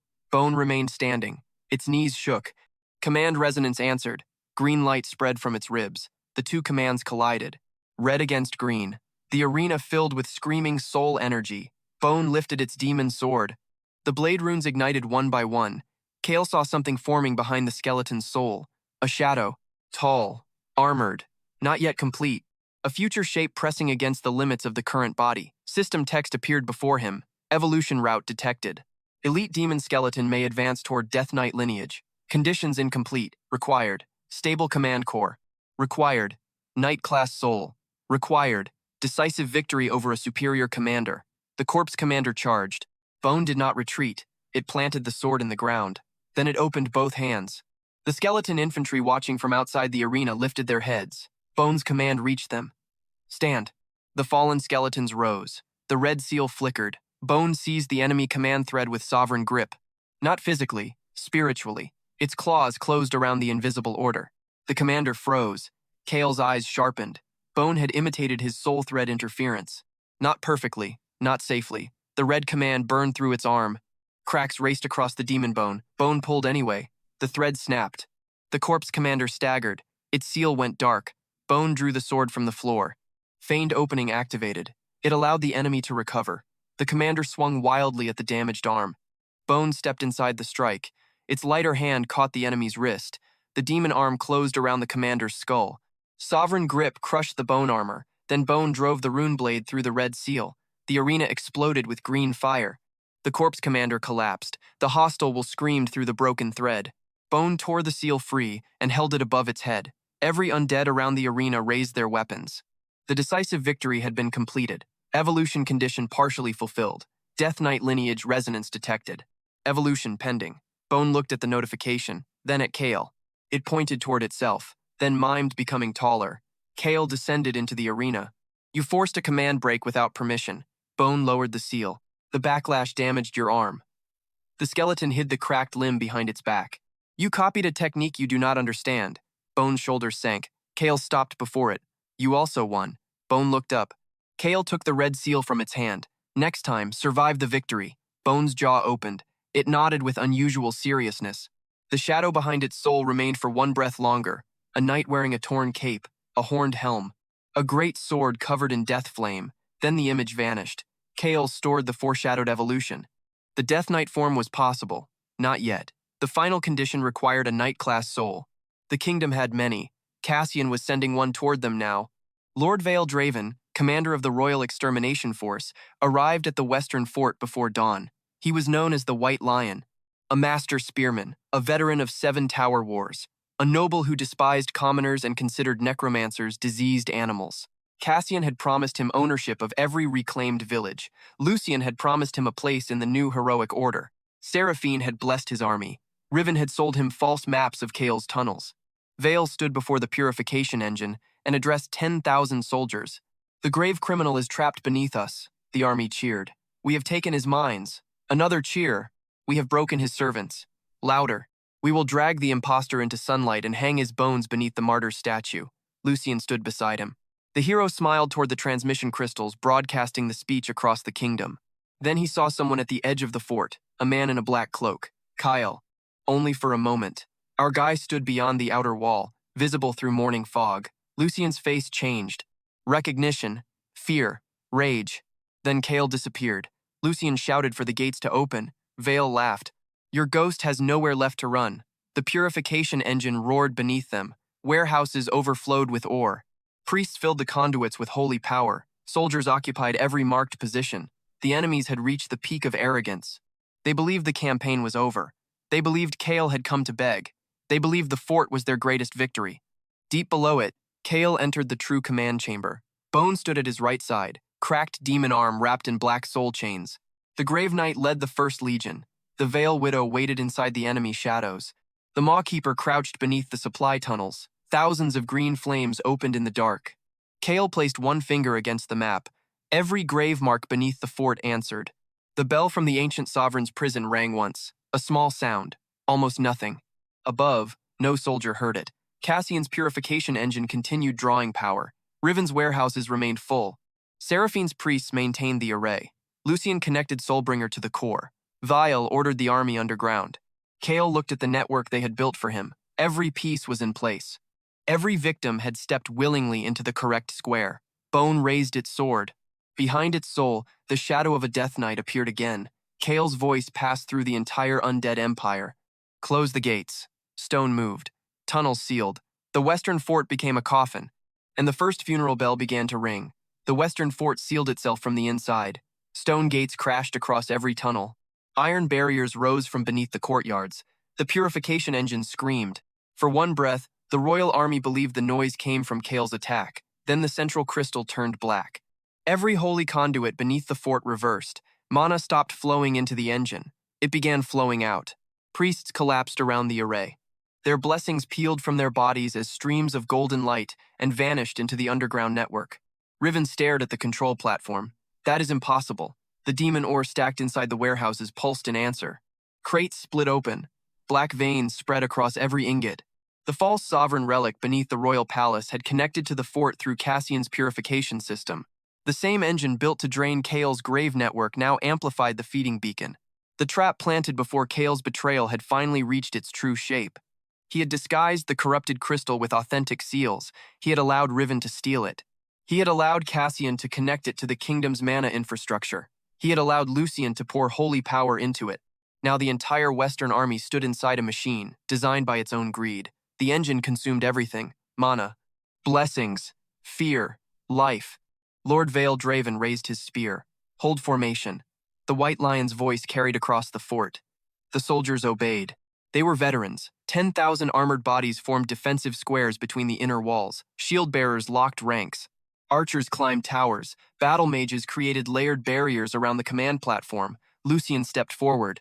Soulbringer blazed. The black veins within the holy sword had spread across half the blade. This is the necromancer's final trick. His voice remained confident. His eyes did not. Beneath the courtyard, something scratched against the stone. Thousands of things. Seraphine raised her staff. Purification circle. The priest tried to answer. Their staffs remained dark. The reversed engine had stolen their mana. Seraphine looked toward Cassian. What did you build? Cassian's face became pale. The specifications came from Riven. Riven spun toward him. You approved every seal. Lucien looked at both of them. The voice inside his mind whispered, they are betraying you. The hero tightened his grip on Soulbringer. Kael stood deep beneath the fort. The true command chamber had become a sea of green fire.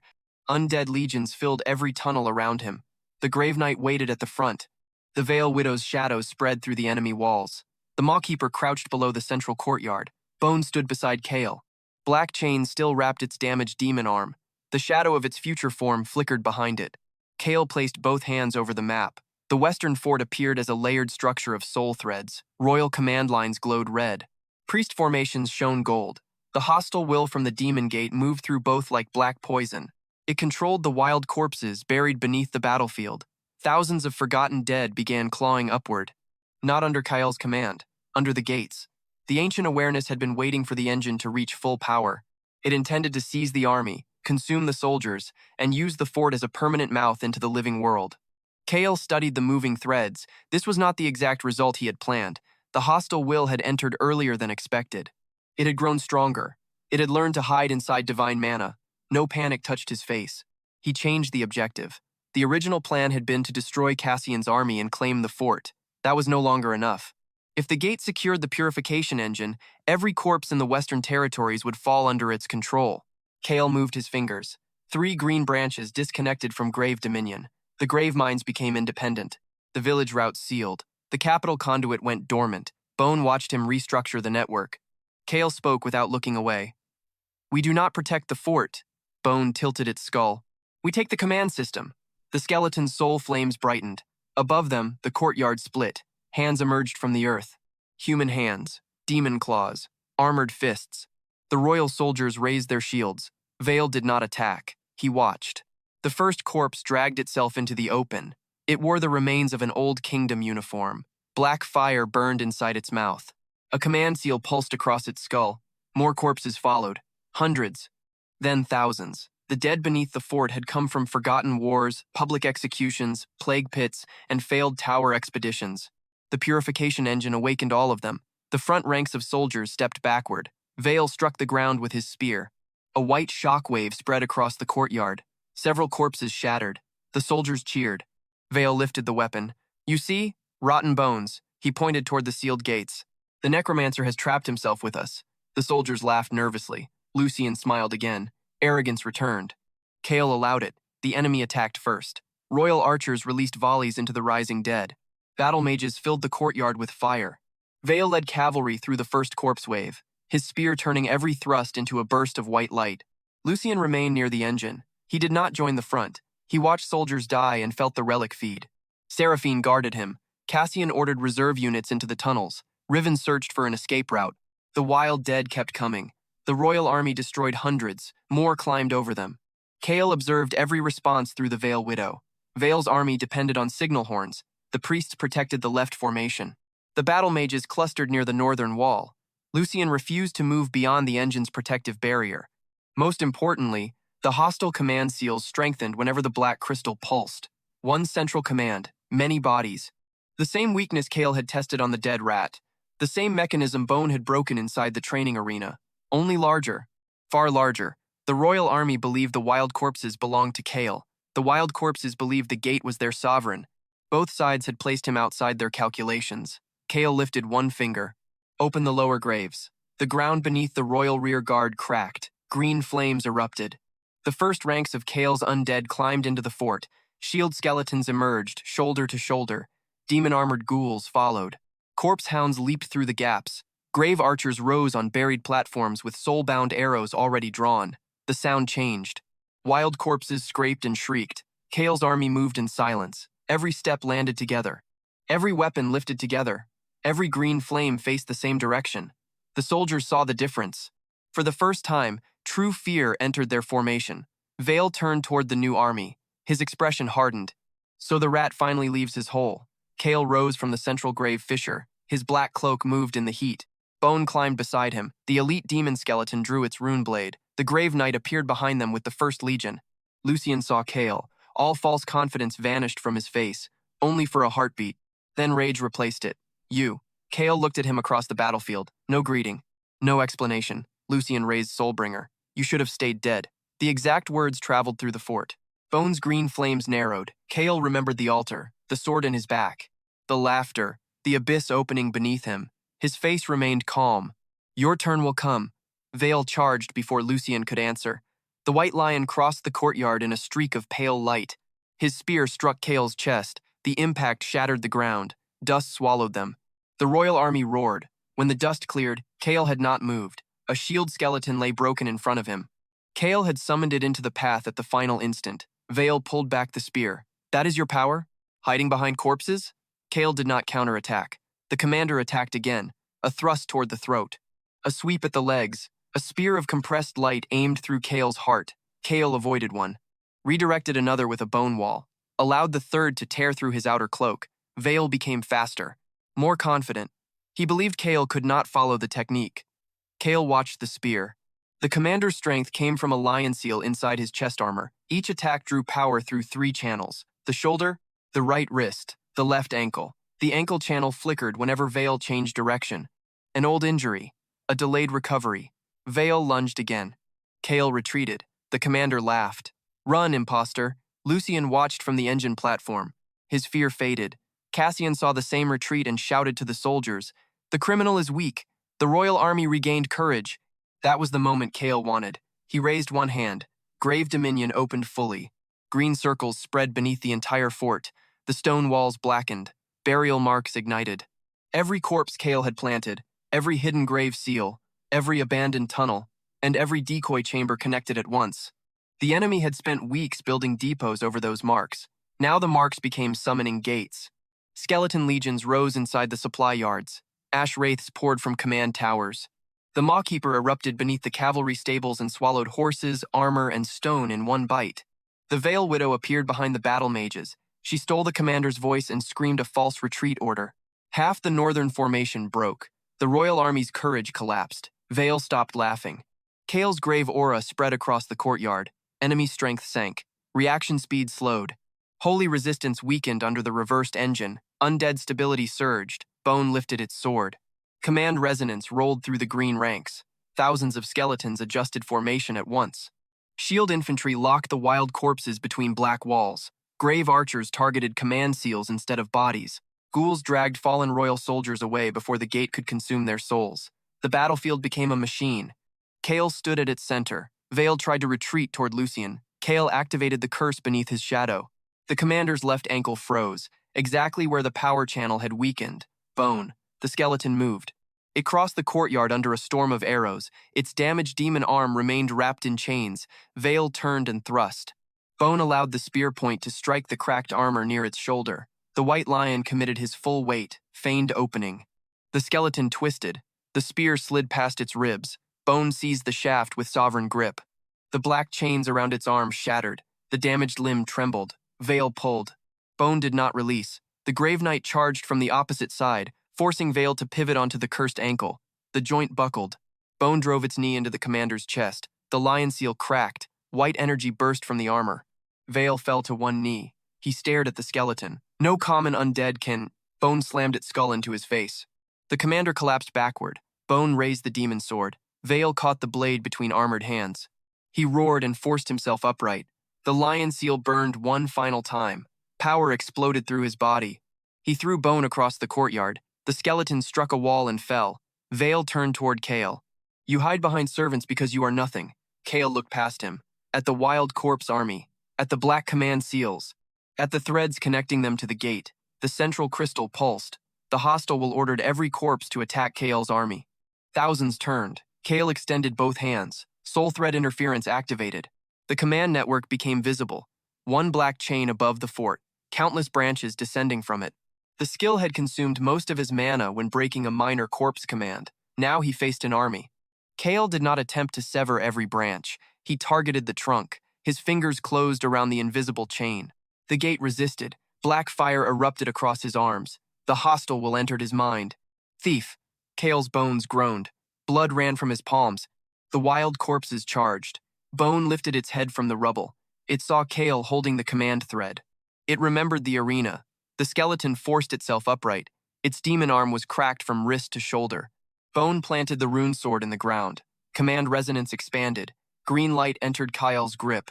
The Grave Knight raised its blade. Every controlled undead answered. Their combined command structure pressed against the black chain.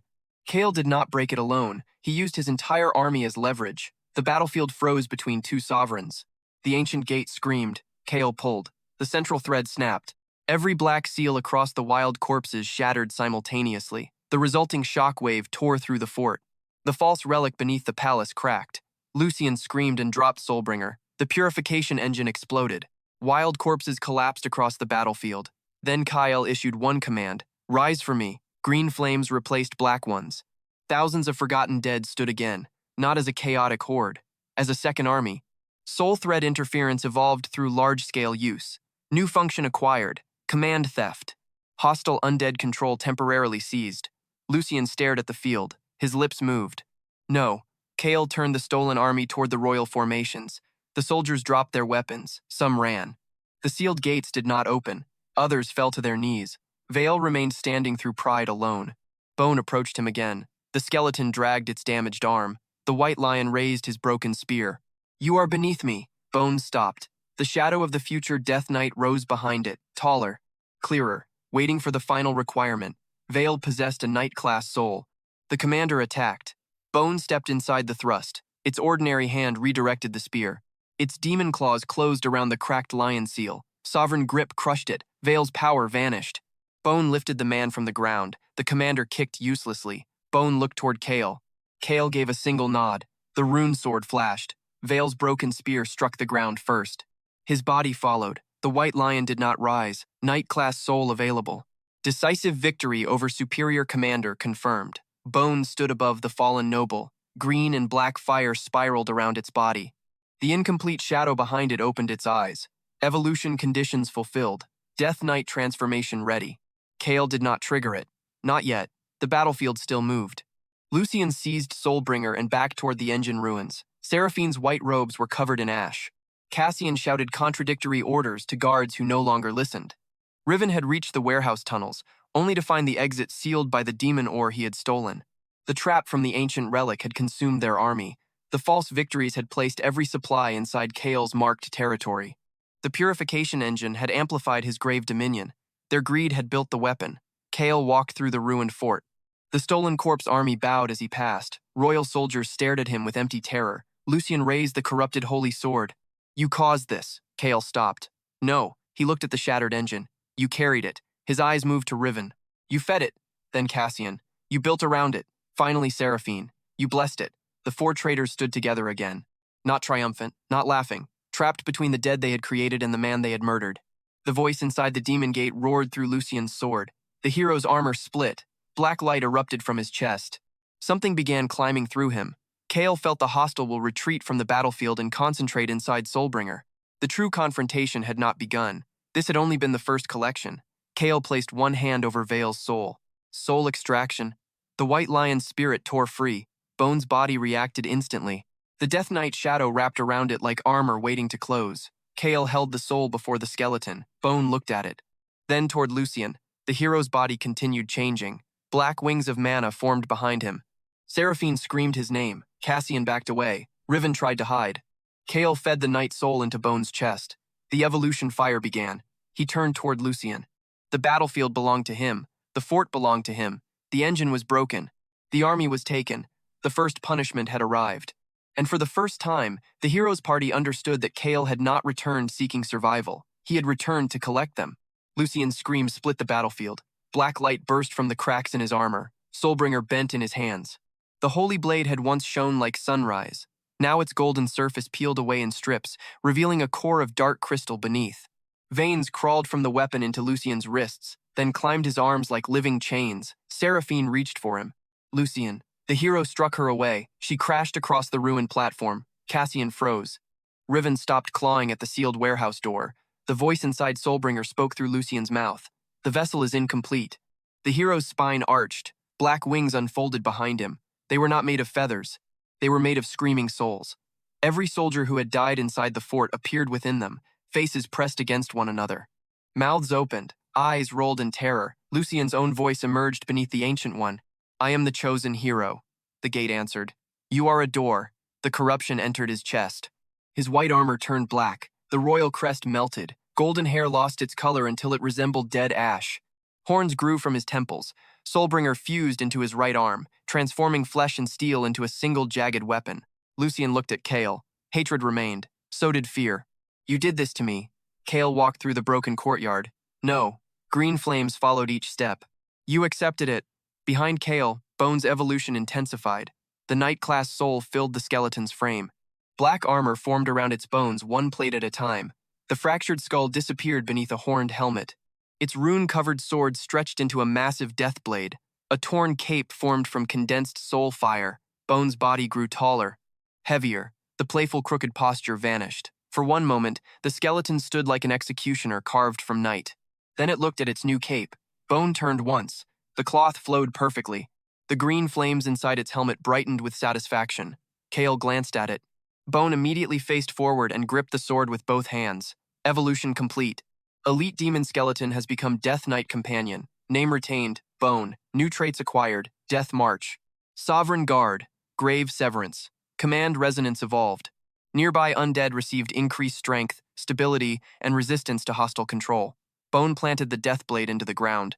Every undead legion inside the fort straightened. The newly stolen corpse army stopped trembling. Green flames synchronized across the battlefield. Lucien watched. His monstrous face twisted. "You gave that thing more power than you ever gave us." Kael's expression did not change. "You never asked for power." He stopped several steps away. "You asked me to carry your bags," Lucien roared. The corrupted hero attacked first. His fused sword arm cut across the courtyard. A wave of black and gold light erased everything in its path. Stone vanished. Undead bodies shattered. The air burned. Kael did not counterattack. Bone moved in front of him. Sovereign Guard activated. The Death Knight raised its blade. A wall of green soul fire spread behind it. The attack struck. The fort shook. Bone's armored feet carved trenches through the stone, but the guard held. Lucien stared. Then he attacked again. A downward strike split the courtyard. Bone blocked. A wing of screaming souls lashed around the Death Knight's side and hurled it into the inner wall. Lucien crossed the distance instantly. His fist struck Kael in the chest. Kael flew through 3 ruined pillars. Cassian laughed. The sound came from panic, not confidence. He is still weak. Lucien heard him. The corrupted hero smiled. He believed the same thing. Kael rose from the rubble. Blood touched the corner of his mouth. He wiped it away. The strike had revealed what he needed. Lucien's body now contained several power sources. The corrupted Soulbringer generated force. The Soul Wings restored damage. The Gate Command controlled both. The hero's original divine core remained trapped beneath them, still active, still resisting. 4 systems, poorly fused, powerful, unstable. Lucien charged again. Kael stepped aside. The fused sword cut his cloak. Another strike broke the ground near his feet. Kael allowed the edge of a soul wing to strike his shoulder. Cold voices entered his mind. Dead soldiers screamed within the feathers. The wing did not merely attack. It attempted to pull Kael's soul into Lucien's body. Kael severed the contact. The weakness became clear. Every time Lucien used the wings to consume a soul, the black command thread connecting him to the gate widened. Kael continued retreating. Lucien's confidence rose. You hid beneath the capital. Another attack. You sent corpses to fight. Another. You waited until we weakened each other. Kael avoided the blade. Lucien laughed. You were always a parasite. Seraphine pushed herself upright near the ruined engine. Lucien, stop. The thing inside you is taking control. He turned toward her. You wanted me stronger. Her face lost color. I wanted you blessed. You wanted the kingdom to worship you beside me. The soul wings moved. One feathered limb wrapped around Seraphine's waist and lifted her from the ground. She screamed. Lucien drew prayer energy from her body. The silver glow surrounding the saintess vanished. Her skin became pale. Kael watched the transfer. The divine core inside Lucien reacted violently to Seraphine's stolen blessing. A crack appeared over the hero's heart. Small, brief, real. Kael stored the information. Lucien threw Seraphine aside. Then he turned back toward Kael. You cannot defeat me. Kael raised one hand. The undead battlefield opened. Skeletons emerged from every fissure. The Grave Knight led the left legion. The Veil Widow spread through the shattered towers. The Mawkeeper climbed from beneath the courtyard, its iron spine bending the ground around it. The Stolen Corpse army formed behind Bone. Thousands of weapons lifted. Lucien looked around. The sight no longer surprised him. He had seen the army before. He had not yet understood its depth. Kael activated Grave Dominion at full strength. The entire western fort became a grave field. Green circles covered the walls. Soul flames rose from every corpse. Grave aura spread. Lucien's physical power decreased. The soul wings slowed. The divine core inside his chest became easier to sense. Bone lifted its death blade. Death March activated. The undead legions advanced. No shouting. No drums. Only synchronized footsteps. The sound rolled across the fort like a burial procession. Lucien attacked the front line. His sword arm erased dozens of skeletons. The fallen units reassembled behind him. The Mawkeeper bit into one soul wing and dragged it toward the ground. Lucien tore the beast's jaw apart. The Veil Widow entered the shadow beneath his armor and whispered with Seraphine's voice. You are losing control. Lucien struck at nothing. The Grave Knight attacked the crack over his heart. Lucien blocked. Bone appeared from the opposite side. The Death Knight's blade hit the fused Soulbringer. Black light exploded between them. Lucien pushed harder. Bone's boots sank into stone. The hero smiled. You were broken when he found you. Bone's helmet tilted. Lucien increased the pressure. You are still only a servant. Bone released one hand from the sword. It pointed at Lucien, then at Kael. Then it tapped its own chest with absolute pride. Kael understood. Bone had chosen its master. Lucien had betrayed his. The Death Knight twisted the blade. Sovereign grip entered the weapon. The fused Soulbringer cracked. Lucien's smile vanished. Bone kicked him backward. Kael extended both hands. Soul thread interference. The command network appeared. Black chains connected Lucien to the demon gate. Golden threads connected him to the divine core. Silver threads connected the stolen blessings. Red threads held the consumed soldiers inside his wings. Kael did not seize everything. He targeted the red threads first. Grave severance. Bone moved. The Death Knight's sword cut through the left soul wing, not the physical structure. The command beneath it. Thousands of trapped souls broke free. Lucien screamed. The wing dissolved. Power flooded the courtyard. Kael opened Grave Dominion. The released soldiers did not vanish. They entered his territory. Green flames ignited around them. Lucien staggered. You stole them. They were never yours. The hero's face distorted. The gate voice pushed through him. Consume the living. Lucien turned toward the surviving royal soldiers. They had dropped their weapons. Some knelt. Some tried to crawl away. The remaining soul wing expanded toward them. Kael snapped his fingers. The undead legions closed ranks. A wall of shields separated Lucien from the soldiers. The corrupted hero attacked. Bone blocked again. The Grave Knight struck the damaged chest seal. The Mawkeeper pinned Lucien's wing against the ground. Ash wraiths entered the cracks in his armor. Kael activated the curse he had tested against Darius and Vale. Slow. Black symbols covered Lucien's shadow. His right foot froze. The fused sword arm descended late. Bone stepped inside the attack. Grave Severance struck a second time. The remaining soul wing split from the command network. More souls escaped. Lucien fell to one knee. The black armor around his chest opened. The golden divine core became visible beneath it. Seraphine saw the light. Her eyes widened. The blessing is still there. Kael already knew. Lucien heard her. Hope entered his face. He reached toward the core. The gate voice reacted. Traitor. The corrupted soulbringer stabbed inward through Lucien's own arm. Black crystal pierced the golden core. The hero screamed. Kael moved. Not to save him. To prevent the gate from destroying the weakness, he seized the black command trunk with both hands. The same technique he had tested on a dead rat. The same command he had broken across the wild corpse army. Now the chain was thicker than a fortress wall. The gate pulled from the other side. Kael's feet slid across the stone. Blood ran from his fingers. The hostile will entered his mind. Images attacked him. The abyss, the throne, the 7 spears. Lucien pushing him into darkness. Seraphine smiling. Riven stealing the relics. Cassian rewriting history. The gate spoke through every memory. Give me the traitors. Kael tightened his grip. No, they belong to death. They belong to me. The command chain burned. Kael's skin split along his arms. Bones saw it. The Death Knight planted its blade beside him. Command resonance expanded. The entire undead empire answered. Every skeleton. Every wraith. Every ghoul. Every stolen corpse. Green threads converged upon Kael. He used them as leverage. The gate pulled harder. The throne-bound sovereign laughed far below. The ancient prisoner did not interfere. It watched. Kael's expression changed. Not into rage, not into fear. Into judgment. Lucien saw it.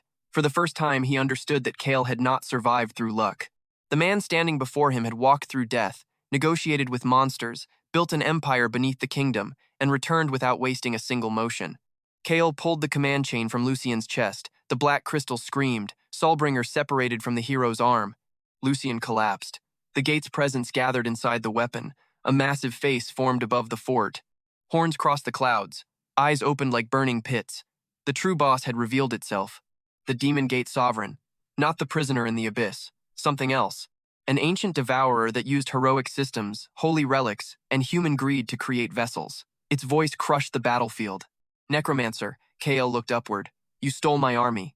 Yes. You broke my commands. Yes. You deny me my vessel. He is not yours yet.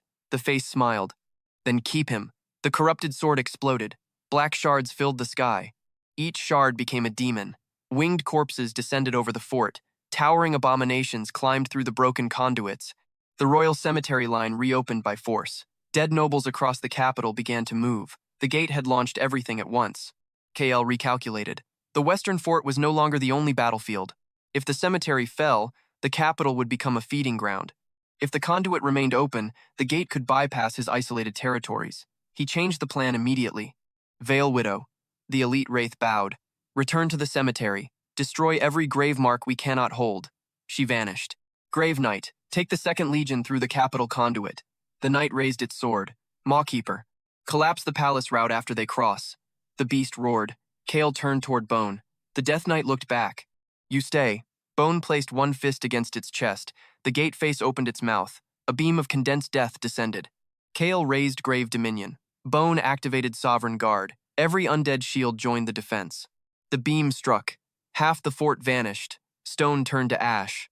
Legions broke apart. Bone remained in front of Kael. Its new armor cracked. Its cape burned. The Death Knight did not move. Kael placed one hand against its back. Hold. Bone's green flames intensified. The shield wall expanded. The beam split around them. When the attack ended, the Gate Sovereign descended through the clouds. It formed a body from the demons and corpses it had summoned. 4 arms, a crown of broken halos, a chest filled with stolen faces. The creature landed beyond the destroyed wall. The impact flattened the remaining towers. This was the real enemy. Strong enough to force Kael's full power into the open. No more concealment, no more minor armies. No more borrowed commands. Kael opened every sealed grave route connected to the fort. The world darkened. Undead rose across the hills. Not thousands, tens of thousands. Skeleton infantry covered the roads. Wraiths filled the sky. Ghouls climbed from trenches. Ancient demon soldiers marched from the abyssal vaults. The royal survivors stared. Cassian fell backward. Riven forgot to breathe. Seraphine covered her mouth. Lucien remained on his knees, stripped of armor and power. He looked around at the army Kael had hidden. His voice broke. "You had this much power?" Kael walked past him. "I had more than you deserved to see." The Gate Sovereign attacked. Its first arm carried a blade formed from broken holy weapons. Its second released corpse lightning. Its third controlled the demon horde. Its fourth reached directly for Kael's soul. Kael allowed the enemy to strike first. Bone blocked the soul hand. The Grave Knight's distant command stabilized the left legions. Kael avoided the holy blade. Corpse lightning struck his shoulder and burned through the cloak. He observed. The Sovereign shifted power between its arms. Only two functions remained fully active at once. The crown of broken halos controlled the change. A delay appeared whenever the command arm switched to the soul hand. The chest faces screamed before corpse lightning fired. A pattern, a weakness. The Sovereign attacked again. Kael continued watching. The creature mistook patience for limitation. It laughed. "You command scraps." Kael raised both hands. Every undead legion entered formation. Bone lifted its sword. Death march began. The hills shook beneath synchronized steps. The demon horde charged. Kael's front line met it. Grave aura reduced the enemy's strength. Curses slowed the larger abominations. Ash wraiths stole flight from winged demons. Grave archers targeted the broken halos. The Sovereign switched its command arm. The delay appeared. Now, Bone moved. The Death Knight crossed the battlefield inside a corridor opened by the skeleton infantry. Its blade absorbed command resonance from every unit it passed. The weapon grew brighter, heavier. The Sovereign lowered the holy blade. Bone allowed it to strike the left shoulder plate, feigned opening. The armor shattered. The Death Knight stepped inside the creature's reach. Sovereign grip seized the lowest broken halo. The Sovereign roared. Bone pulled. The halo cracked. Kael activated command theft. He seized the demon horde's central thread during the switching delay. The Sovereign resisted. Kael poured every refined soul reserve into the skill. The demon army froze, then half of it turned. The battlefield split. The Sovereign's own forces attacked one another. Its chest faces screamed. Corpse lightning prepared. Kael pointed toward the open chest. The Grave Knight's distant legion launched soul-bound spears through the conduit. The Mawkeeper leaped and crushed the lower torso. Bone raised the death blade. Grave severance struck the crown. One halo broke. Then another, then another. The Sovereign's command network collapsed. It dropped to its knees. The gate face reappeared above it. Impossible. Kael walked closer. No. Green flames gathered around his hand. Prepared. The Sovereign reached for him with its soul arm. Bone intercepted it. The Death Knight cut the limb away. Kael placed his palm against the creature's chest. Soul extraction.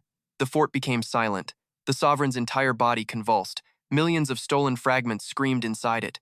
Kael did not absorb them blindly. He separated them. Victims entered grave dominion.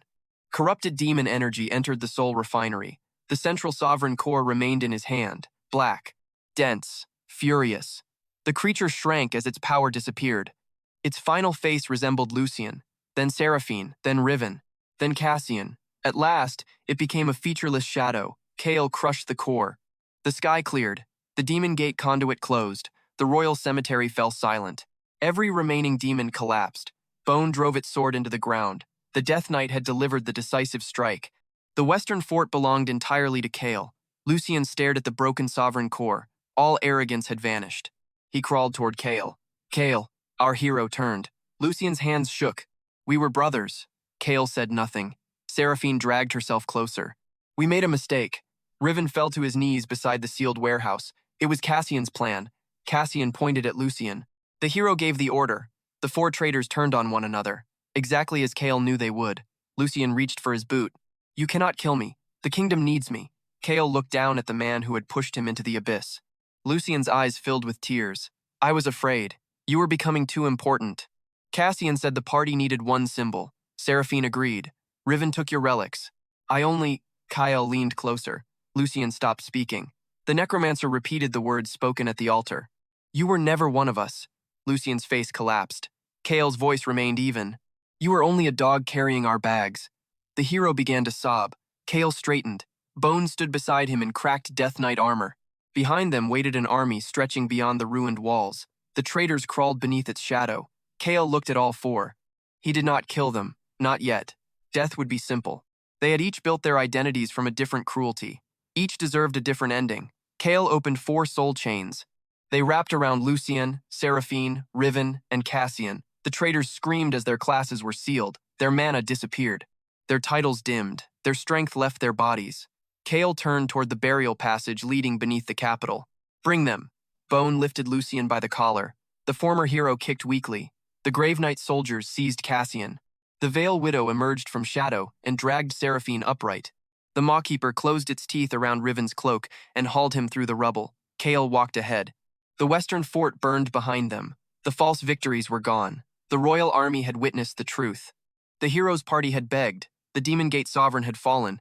Bone had become a Death Knight. And the man they called useless now commanded every grave beneath the kingdom. The final judgment waited below. The throne room waited beneath the capital. It had once belonged to the first demon sovereign. Kael had changed it. The 7 prison spears still surrounded the ancient throne, but their chains now passed through green command seals. Black banners covered the walls. A crown above an open grave burned across each one. Rows of undead filled the chamber. Skeleton infantry stood in perfect formation. Grave knights guarded the pillars. Ash wraiths floated beneath the ceiling like silent smoke. The Mawkeeper rested near the stairs, iron jaws wet with black mist. Bone stood beside the throne. The Death Knight's damaged armor had been repaired. Its horned helmet reflected the soul flames. The great sword rested against one shoulder. Its torn cape spread behind it without catching beneath its feet. Bone had practiced. Kael sat upon the throne. One hand rested against the arm carved from demon bone. The other held a silver cup filled with dark wine taken from Cassian's private cellar. He tasted it slowly. The wine had been reserved for the hero's party's return celebration. Now the traitors knelt beneath him. Lucien's white armor was gone. He wore torn prisoner cloth. His golden hair hung over his face. Without Soulbringer, his body looked smaller than Kael remembered. Seraphine's ceremonial robes had been stripped of every holy symbol. Her silver hair was tangled. No blessing softened her features now. Riven's hands had been chained behind his back. Every storage ring had been removed from his fingers. Cassian remained upright through pride alone. His noble coat was ripped, but he still attempted to stare down the undead surrounding him. The royal survivors had been brought to witness the judgment. Soldiers, mages, guild officials, priests, villagers from the western farms. Even the old farmer whose leg Darius had broken stood near the front, supported by his daughter. They had heard the official story. Now Kael would replace it, not with mercy, with evidence. The Veil Widow appeared beside the throne. Silver bones emerged from shadow. She opened her hands. Halrin's soul rose above the chamber. The executed scout appeared as a green memory. His final testimony echoed through the hall. Kael Veyron did not sacrifice himself. Lucien stabbed him. The party threw him into the abyss. The memory changed. The ruined altar appeared. Lucien drove Soulbringer through Kael's back. Seraphine watched. Riven stole the spatial pouch. Cassian promised to rewrite the death as a heroic sacrifice. The witnesses became silent. Lucien lowered his head. Seraphine began crying. This time, the tears were real. Riven looked for an exit. Cassian looked for someone to command. Kael drank again. Bone watched the traitors. The Death Knight slowly shook its helmet. Lucien crawled forward first. Kael. The name sounded different now. No laughter. No superiority. Only desperation. We fought together for years. Kael looked into the cup. Lucien continued. I saved your life. You used my maps. I shared food with you. You ate from the supplies I carried. I called you my brother. Kael finally looked down. Lucien's mouth trembled. We can repair this. Bone's gauntlet tightened around its sword. Lucien glanced at the Death Knight.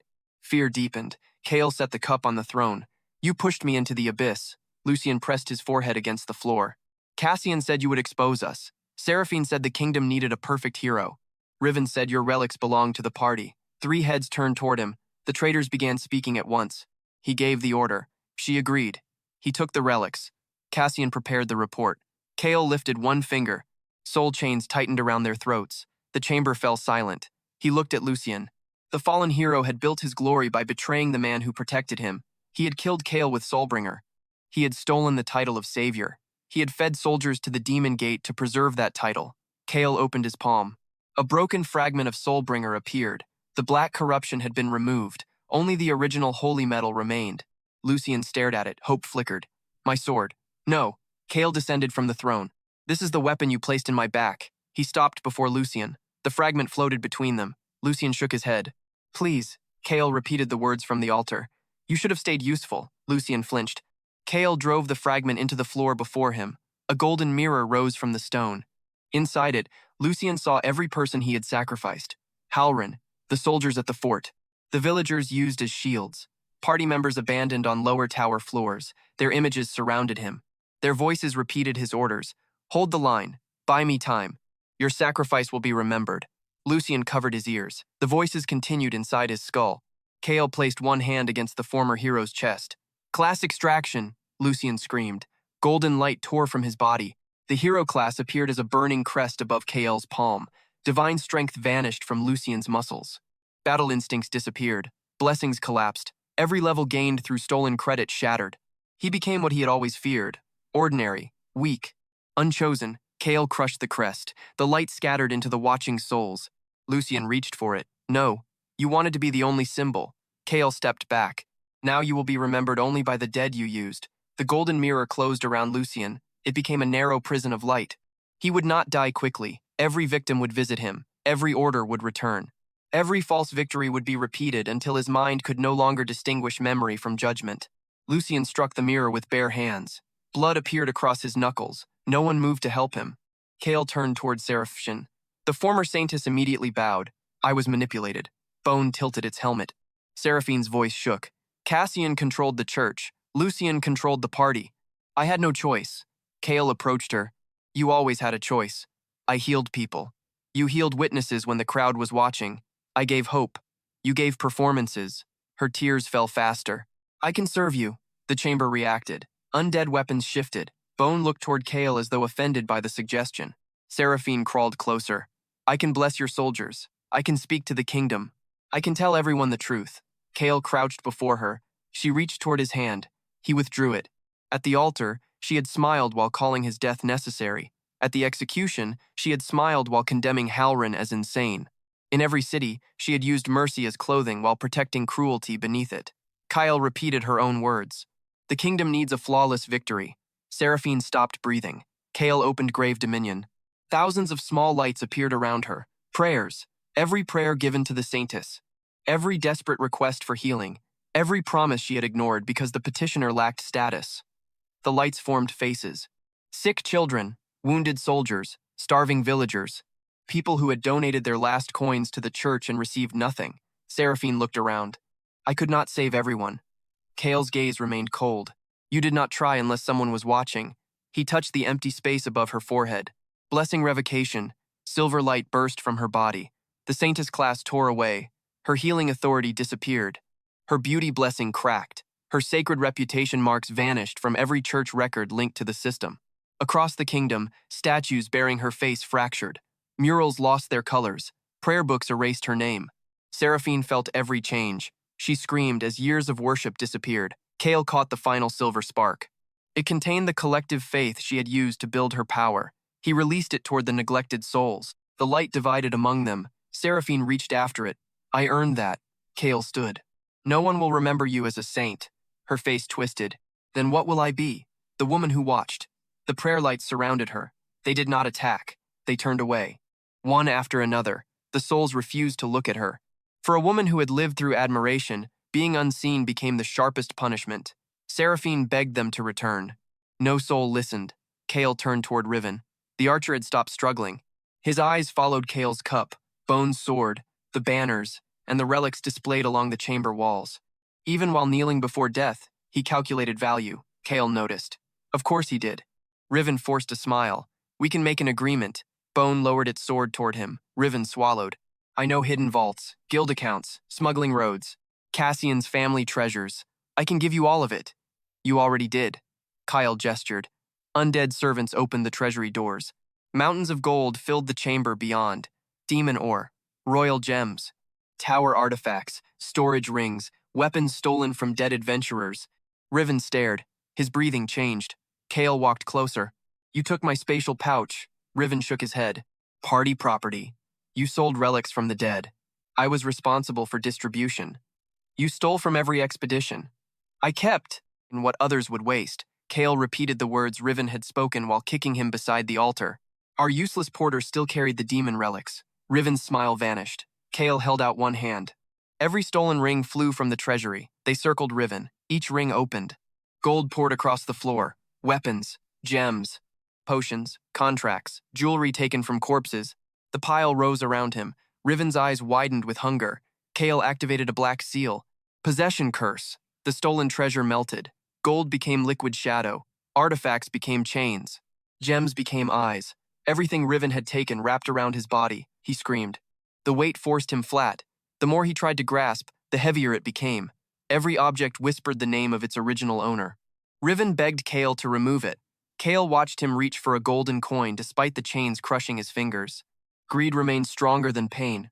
Perfect. You believed everything had a price, Kael said. The treasure dragged Riven toward a narrow vault beneath the throne room. Spend eternity counting what was never yours. The vault door closed. Riven's screams continued behind it. Coins struck stone. Again, again, again. He would count forever. The total would change each time he reached the end. His greed would never allow him to stop. Cassian remained last. The noble stood while the others crawled. His face was pale, but his voice retained command. This spectacle changes nothing. Kael looked at him. Cassian lifted his chin. The kingdom requires governance. Armies require law. Commoners require order. You have power, but power without legitimacy becomes rebellion, the witnesses murmured. Cassian heard them and regained confidence. He had survived through systems, records, titles, committees, courts. Every crime disappeared beneath official language. He believed language could protect him again. I can recognize your authority, Cassian said. House Morn can declare you the lawful guardian of the Western Territories. Kael returned to the throne. He sat. Bone remained beside him. Cassian continued. We can present Lucien as corrupted, Seraphine as deceived, Riven as a thief. I will repair your reputation. Kael picked up the wine. You already repaired it once. Cassian's mouth closed. The Veil Widow opened another memory.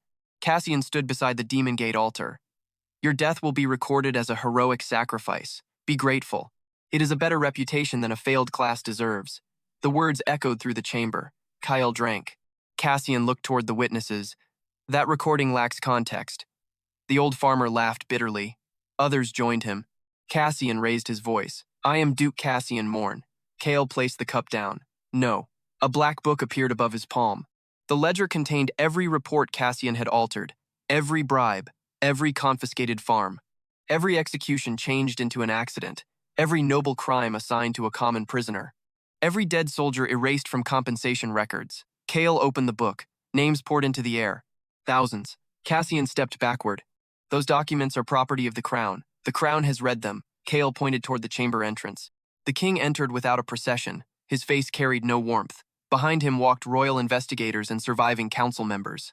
Cassian's confidence finally broke. Kael had sent the ledger through the capital conduit before the battle ended. Every forged seal had been compared. Every hidden account had been opened. Every ally Cassian expected to protect him now needed him destroyed to survive.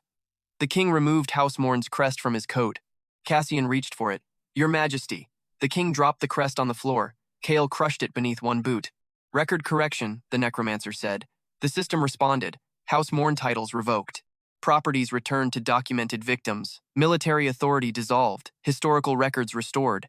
Cassian watched his life disappear line by line. His estates changed ownership. His family name vanished from military monuments.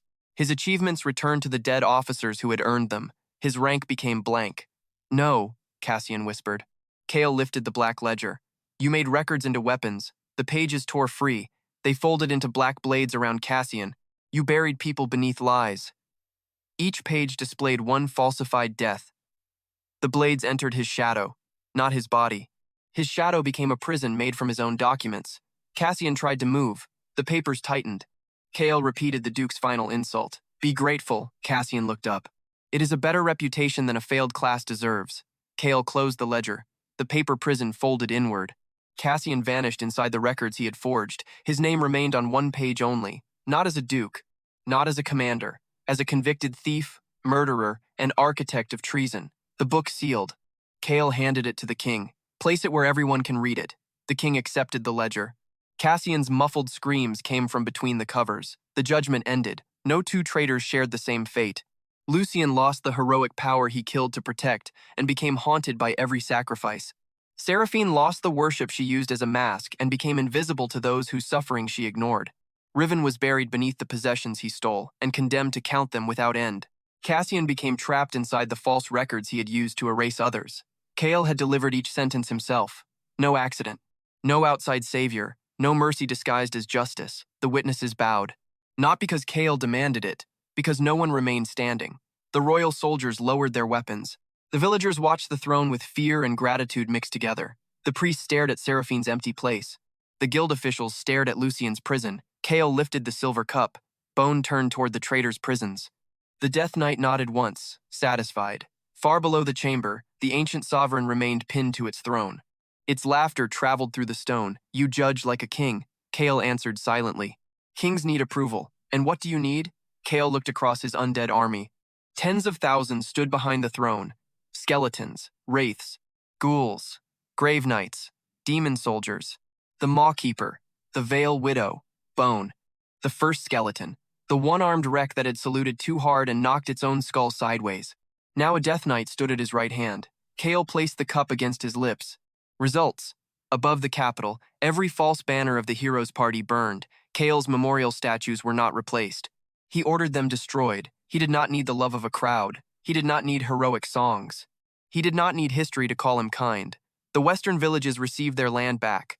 The soldiers' families received the gold Cassian had stolen.